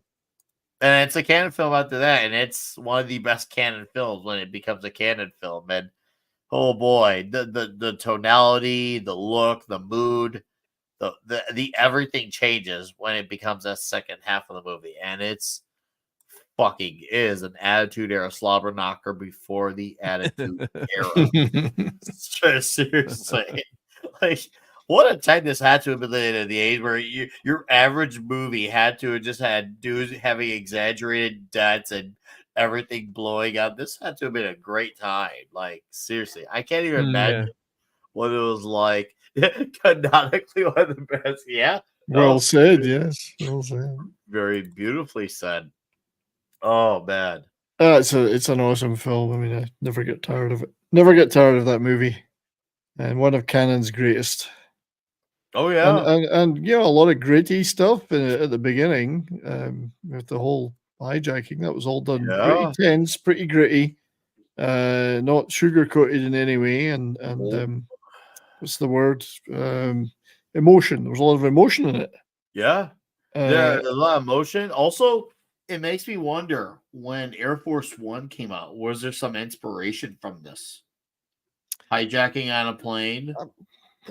I mean, it was a pretty big movie at the time, and it had some stuff in it that I looked at it. I mean, considering that a movie like that nowadays, that a movie like that probably would be like in the top 5, top 10 because of how down everything's gone. But number 50 for a movie that's low budget, I'd say it did well. I'd say I would consider that a success. If it was the number 50 movie in the year of 86, nowadays you could be a movie that's number 20 for the year, and that could be considered a bomb nowadays. Is that crazy? It is, yeah. But I think it has been pretty influential. I mean, I know it wasn't. It was mid-80s, so there'd been lots of 80s action movies before. But I think many military action movies after have taken a lot of inspiration from it. I mean, the choreography of the action is just incredible. You know, really incredibly put together. Some of those scenes were pretty difficult, I think. So technically, it's brilliant. I have not seen that, but I'm gonna look it up. That sounds like something I needed to check out. Thank you for letting me know about that, dude. Go ahead, chat, sound off on your scores, and we will get ready, head on out. Vince Womack says Delta Force 8.3 out of 10. And then Shao Chaser, a genuine strong female character featured. Yes, Ingrid. Dripping with masculinity, 11 out of 10 toxicity. Kili Chow, toxicity, 10. Okay. The Chernobyl says, need a Chuck and baby oil scene with 8 toxic, overall 9 over. Yeah, I agree. We could have used one. He did have a way of keeping his clothes on. So that means by the Mad Mardigan logic, that the second half of the movie would have been a 10, but he got dropped down to a 9. So by Mad Mardigan logic, that's probably what it would be. So, well, Mark, I'll let you go first on your top thoughts. Sure. I'm working on my Chuck Norris icon here as we speak, so we'll have that for next week. But I always have fun doing this. This here we go. Just show. See, here, work in progress. What do you think? That'll be a nice. Oh, dude, Chuck. I love it. I love it. Working on that. Yep. So, yeah, this is God. You got dead terrorists in this movie, right? Oh, let me fix my. I'll say hi tonight. But yeah, I mean, you're killing terrorists, right? You're not allowed to do that today. You're supposed to just talk to people and have conflict resolution and check on their feelings. Aren't you supposed to just surrender to them now? Well, but you should just see, acknowledge their feelings and make sure that they're okay and why they're doing that. So God, today you're killing the terrorists. You're not allowed to do that. So yeah, on that level, it's toxic, and it's got Chuck Norris, Lee Marvin, Liam Neeson, who's gonna kick ass right in the future too. So it's a 10 all the way around. And studying Chuck through the whole thing. Yeah, right. And he's got a rocket with his motorcycle with rockets on it. I mean, how toxic is that, right? I mean, does he have a permit for that? I mean, that's not approved by the government. So yeah, this one's a 10, and it's a great movie all around. And of course, tragically, it's based on a true life story, which makes it hit home even more. But yeah, this one's I'm giving this one a 10 because Chuck Norris is still alive and kicking. He'd come kick my ass if I don't give it a 10. So.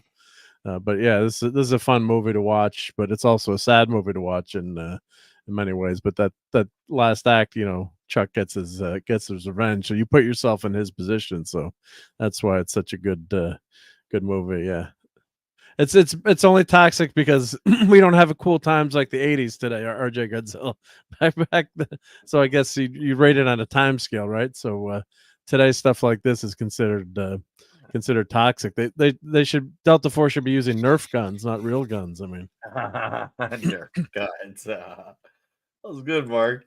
That was really good. I like that. Okay, we're gonna blaze through some of these, and then Darth Viewer, 10 out of 10. Chuck Norris's. Jonathan Conroy, 10 out of 10. Toxicity. Deleted scenes. Overall 9 out of 10. Toxicity 8. 128 minutes of creamy Canon goodness. Ooh, sounds hot. Action Calm, Toxicity, 3 out of 10. Shirtless Robert Forsters. And then Vulcan Lives says 8 out of 10 for the Toxicity. Sorry, guys. It feels like the worst aspects of the allergies are gone, but the rest of the cough is more sporadic. But PokeRace 6666 is 10 out of 10. Red shirt. Oh, this movie surprised me. I'd not seen it before, and I'm not normally in 70s. You'll have to forgive me. I've not been a particularly big fan of Canon films. I haven't seen a lot of them. I've been watching them here for Toxic Tuesdays, and they've actually impressed me more now than probably they would have back in the day. The first part of this movie blew me away in terms of the German flight attendant and her refusal, which I thought was incredible, for her to say that to them, and they just didn't understand. It was like, "Yep, you didn't, there weren't enough. There weren't enough." And she's like, no, you don't understand. That can never happen again. So I refuse. And the whole thing just builds the tension up, and you're just like, when are they going to start killing everybody? And the second half of the movie then is, classic Chuck Norris comes in, kicks ass, and the Delta Force just absolutely blows these guys away, and they don't stand a chance. And the masculinity in the second half is just off the charts. So, the second half of the movie is 100%. It's a 10 out of 10 for toxicity. I can't give it a 10 because it sets it up so well, and it makes it a story where I think it was one of the previous guests said, Canon films, they make you hate the villain so bad you want him to die twice. And you do in this movie. You want Chuck Norris to kill the head terrorist twice. Pick him up, stand him back up, wake him up, and then kill him again. I give it a 9.5 out of 10 on toxicity. Because today, you're right. I mean, the usual suspects would be all over. Well, they're just misunderstood. See, if you understood where they were coming from, you wouldn't. No, sorry. That there is no going there with the movie, with the story, with these characters. And then therefore it gets a 9.5 for me on toxicity, because as far as I'm concerned, if it pisses off the usual suspects, I'm happy with it. So loved it. Thought it was a great movie. Enjoyed it right to the end. I definitely think, this one is far better than I expected. And is it believable? No. I mean, it's based on real events, but do I actually believe the Delta Force operated that way? No, I don't. But that's okay. I didn't care, because by the time we got there, I didn't give a damn. I just wanted to see terrorists blowing up. So I got that, which was great. All right. Thank you, Red Shirt. Chernobyl had a great comment here. Said Chuck used Nerf guns, he would still kill people. That's right. Oh, I love the Chuck Norris joke tonight. Dearest for $5 says Lee Marvin was a real badass Marine sniper in 4th Marine Division, World War II, wounded by machine gun fire in Saipan. Am I saying that right? Saipan. Okay. Did many island assaults. Yeah. Man, what a fucking badass. He's a real deal. He is a real life badass, but I didn't know that. Thank you for $5, Dearest. Appreciate that. That is, wow, Lee Marvin. Whew, what a dude. A man's man. All right, 70s. Let it rip. Yeah. I mean, obviously, I love this movie deeply, but toxicity is a tricky one. It is. Because I think just about everything that happens in it is thoroughly wholesome. The terrorists getting their asses handed to them is all perfectly fine as far as I'm concerned, and completely wholesome, and the ways it's done are just elegant and balletic and beautiful. But by today's standards, if that's what we usually talk about, how toxic would this movie be? Well, I know a lot of people at the time didn't like it for various reasons. It's got things that wouldn't be, you should certainly never have those guys portrayed as the villains now. You certainly wouldn't have a guy like Robert Forster playing a different race, if you want to put it that way, playing an Islamic guy.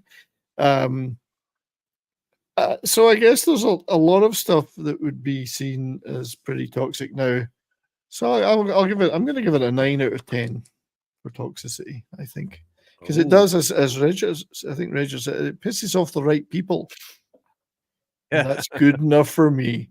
More points for that, right? Yep. So extra points for that for sure. I'll give it a 9 out of 10. All right, cool, awesome. Let's see, I got if any more popped up here. Thank you, 70s, sir. We got RJ Godzilla said this movie's a 10 out of 10. Toxicity, 5 out of 10 for lack of women. 80s explosive action, awesome car chases. Chuck Norris doesn't need guns; he can just kick bullets into the terrace. LOL. Okay, so for me, the toxicity, I'm gonna go with a 8.5 on toxicity. I mean, the second half of this movie alone is a festival of testosterone. No soy allowed here. Get the fuck out of here. If you're not a man, you should be in this movie. And that's literally what happened in the second half of this movie. It's all men. It is all men. And it's freaking amazing to watch. You feel like you want to go out there and beat the shit out of terrorists when you see it. And once again, this movie does a good job of being a thriller and then becomes a Canon movie ever. And it actually transitions kind of nicely, actually. It does transition. Normally, that doesn't always work for all movies, but I feel like in the favor of this movie, it actually does work because you really think, okay, it's time now for the payback. And in order for the payback to happen, it needs to become the Canon movie that we know and love. So, yeah, I would go 8.5 on this one. So that will be the Delta Force. But next week, we're going to revisit an old friend of ours named Jean-Claude Van Damme. And he has a special skill set in another Canon film. Something We're he hitting does the with Canon. Kickboxer, anyone, if you will. Yes. Oh, we're going full kickboxer next week. All right. And I'm sure we'll see Jean-Claude Van Damme's ass just for Ben Mardigan to see once more. Awesome. So, I can see the enthusiasm already. That is going to be fun. Yeah. Yeah, I it is. cannot wait. And yes, we will eventually get to Missing in Action too. We've done the Rambos, but we will get to the Missing in Action sequel, not sequel, and 3. I even like 3 as well. I'm glad to see you guys are. I'm already loving seeing this. I'm getting pumped just seeing you guys getting pumped about Kickboxer next week. So yeah, it's gonna be fucking awesome. I love Kickboxer. So I'm sure the panel alone is gonna be having a lot of testosterone. Oh yeah. My shins already hurt. Oh, this is great. I love seeing this. So yes, Kickboxer next week. What's it called? This Friday night, I'll just get the plugs going. Friday night, Comic Shop Talk, and then Saturday night will be the 2K sub stream, 6 p.m. Central. That will be happening. And also, I did a review last week for Ghosts of the Badlands. So if you're looking to hear my thoughts on that, I would say go check out that video. And if you're a Black Sabbath fan, I did a unboxing last week of the Anno Domini box set. Domini. Anno Domini box set. Do watch that video. For some reason, it's my first video in a long time that bombed. And it seems like something must have been going on. I liked it because I put out the same day and Gerry put out, Nerd Rod put out his video, and he had his first video a while that bombed too. So something must have been going on YouTube that day because we both had videos that came out that Friday, and they both bombed because Gerry's used to get like 500K to 700K. He only had around 150K. And yeah, I had a video that only hit like 30 or 40 views. So yeah, let you guys know if you're a Sabbath fan, go watch it. Other than that, I'll be on Mead later this week. And yeah, I'll see you guys. If not then, I'll see you Saturday for the 2K sub stream. I'm gonna let these gentlemen plug their plugs on the way out. we'll start off with Mark's plug. Fine and dandy. Thank you.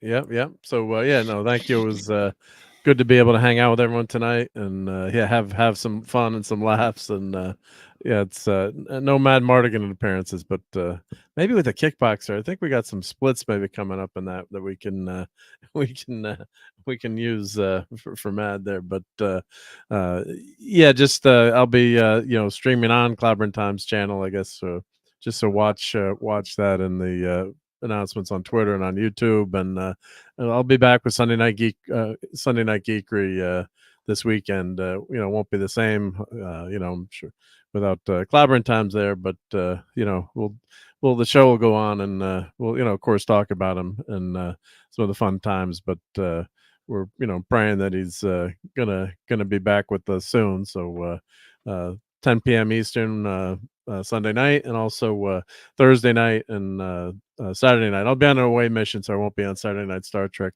this weekend on his channel. But and of course we won't be doing the watch parties that we typically do. But Raquel's running a watch party right now, so let me put that link in the chat if anyone wants to go head on over there right now. So here's the link in the chat.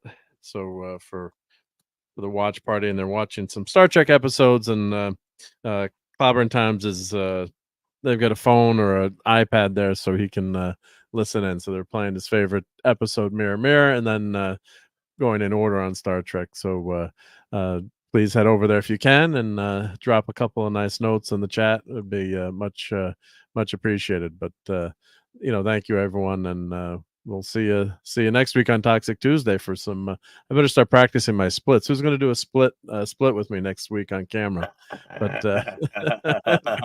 never get up again, right? Yeah, that'd be. I'll go between my two desks back there, right? Yeah, I'm not as flexible as Spider-Man, but looking forward to Jean-Claude Van Damme. But thank you, everyone. And thank you, Mark, for being here, sir. Despite ill, I would have not blamed you if you didn't.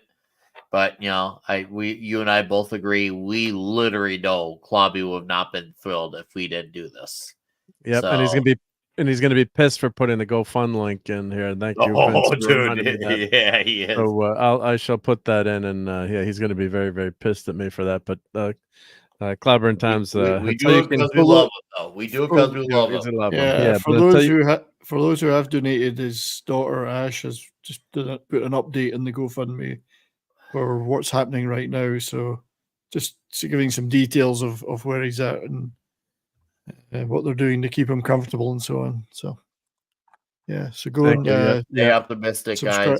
Yeah. Okay, seriously, stay optimistic. If you can donate, and if you can't, just share it too. Even sharing, someone else could see it, and they could be the one that donate. So even that will make a difference. Even if you just simply just share it. So let's get that out, because if I know one guy who really, really deserves this, it's Clobbering Times.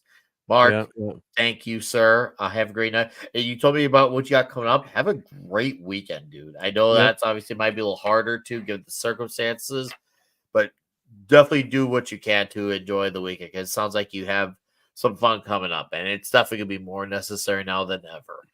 Appreciate that. Yeah, thank you, buddy. Yep. Hey, I consider you a friend too, not just here on YouTube, but as someone who does give a damn. And to my other friend, 70s, who I still have unfortunately yet to meet in person. What? It'll happen one day, buddy. It's gonna happen. It's gonna happen. It's San Antonio, maybe. Oh, if you don't go to well, there's got to be a gig we can go to somewhere. I'll meet you halfway. But yes, we're all praying for Clobby, obviously. So there'll be various streams and that we're all either taking part in or in the chat. And so Clobby, if you're probably listening to Raquel, where we're going to go after. So leave it for there. But anyway, as for me, next Monday on my channel, we're going to be doing another one of my favorite science fiction movies, and I do love dystopian shit. So we're going to do the 1975 Death Race 2000, is going to be the movie of choice for next Monday's show on my channel with David Carradine and Sylvester Stallone and all that. And it's kind of a tribute to Roger Corman, who produced that movie and obviously passed away in May. The great cult comedy king that he, cult classic king that he was, Roger Corman. So I thought Death Race 2000 well worth a show. So looking forward to that. Saturday night Bourbon and Boarding with Brahma.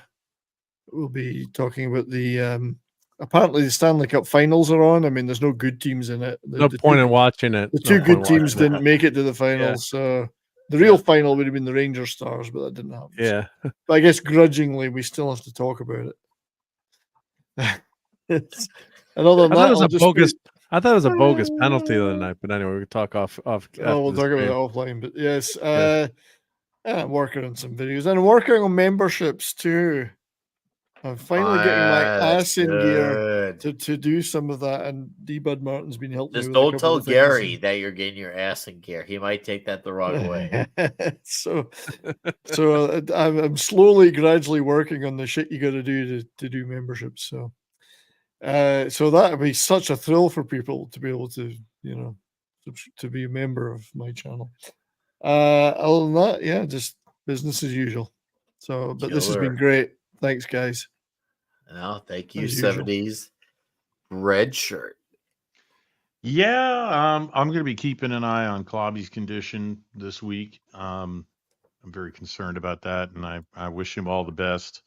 Obviously, I have all the wrenches that I have. I'm going to be wrenching on sites as we go along this week. You can find me in the usual places with the usual suspects, and 70s doesn't know it yet, but I'm going to be begging hard to be included in the Death Race 2000 show next week. So you're going to be one of the bystanders that the cars are going to mow down. Exactly. I'm going to be one of the pedestrians. Down, yeah. Oh no, you don't have to beg me. You're in my group for that. I know. I know. So hopefully I'll be there. That would be fun. I've seen that movie 3 or 4 times, and I laugh every time I watch it because it's hilarious. It actually created a game amongst my friends after college that they called pedestrian polo, and they used to fantasize driving down the street of how many points they would get for each pedestrian they saw. Yeah. Well, nuns are worth a lot of points. Yes. Worth a lot of points. Or lady with a stroller, get the lady, leave the stroller, you get style points. And I mean, the hospital scene alone is worth watching the movie for. Yeah. Oh, it's just insane. And that'll be fun because it's such a ridiculously goofy and yet an early Sly as well. An early Sly Stallone. Very early Sly Stallone. And of course, David Carradine, the late David Carradine. So yeah, that'd be fun. All right. Oh, you're welcome. Mate. All right, thank you. All right, humans. Go watch my videos if you haven't, and also 2K Saturday night again. And otherwise, I'll see all you other humans next week for Kickboxer. Thank you. Have an excellent, superb evening. And there's a redirect for Price of Reason, and Mark posted a link for Klobby. So pick your destination. If you want to watch Star Trek or even send a comment, go that way. But choose your way. Or do both. Do both if you can. That would be great. Yeah, everyone be by tonight. Go ahead and post that link. Can you post it one more time, Mark, for everyone? Yep, let me grab it. Yep. Yeah. So that way you can expand your horizons. Until then, kids. Thank you. Goodbye. Good fight and good night. And here.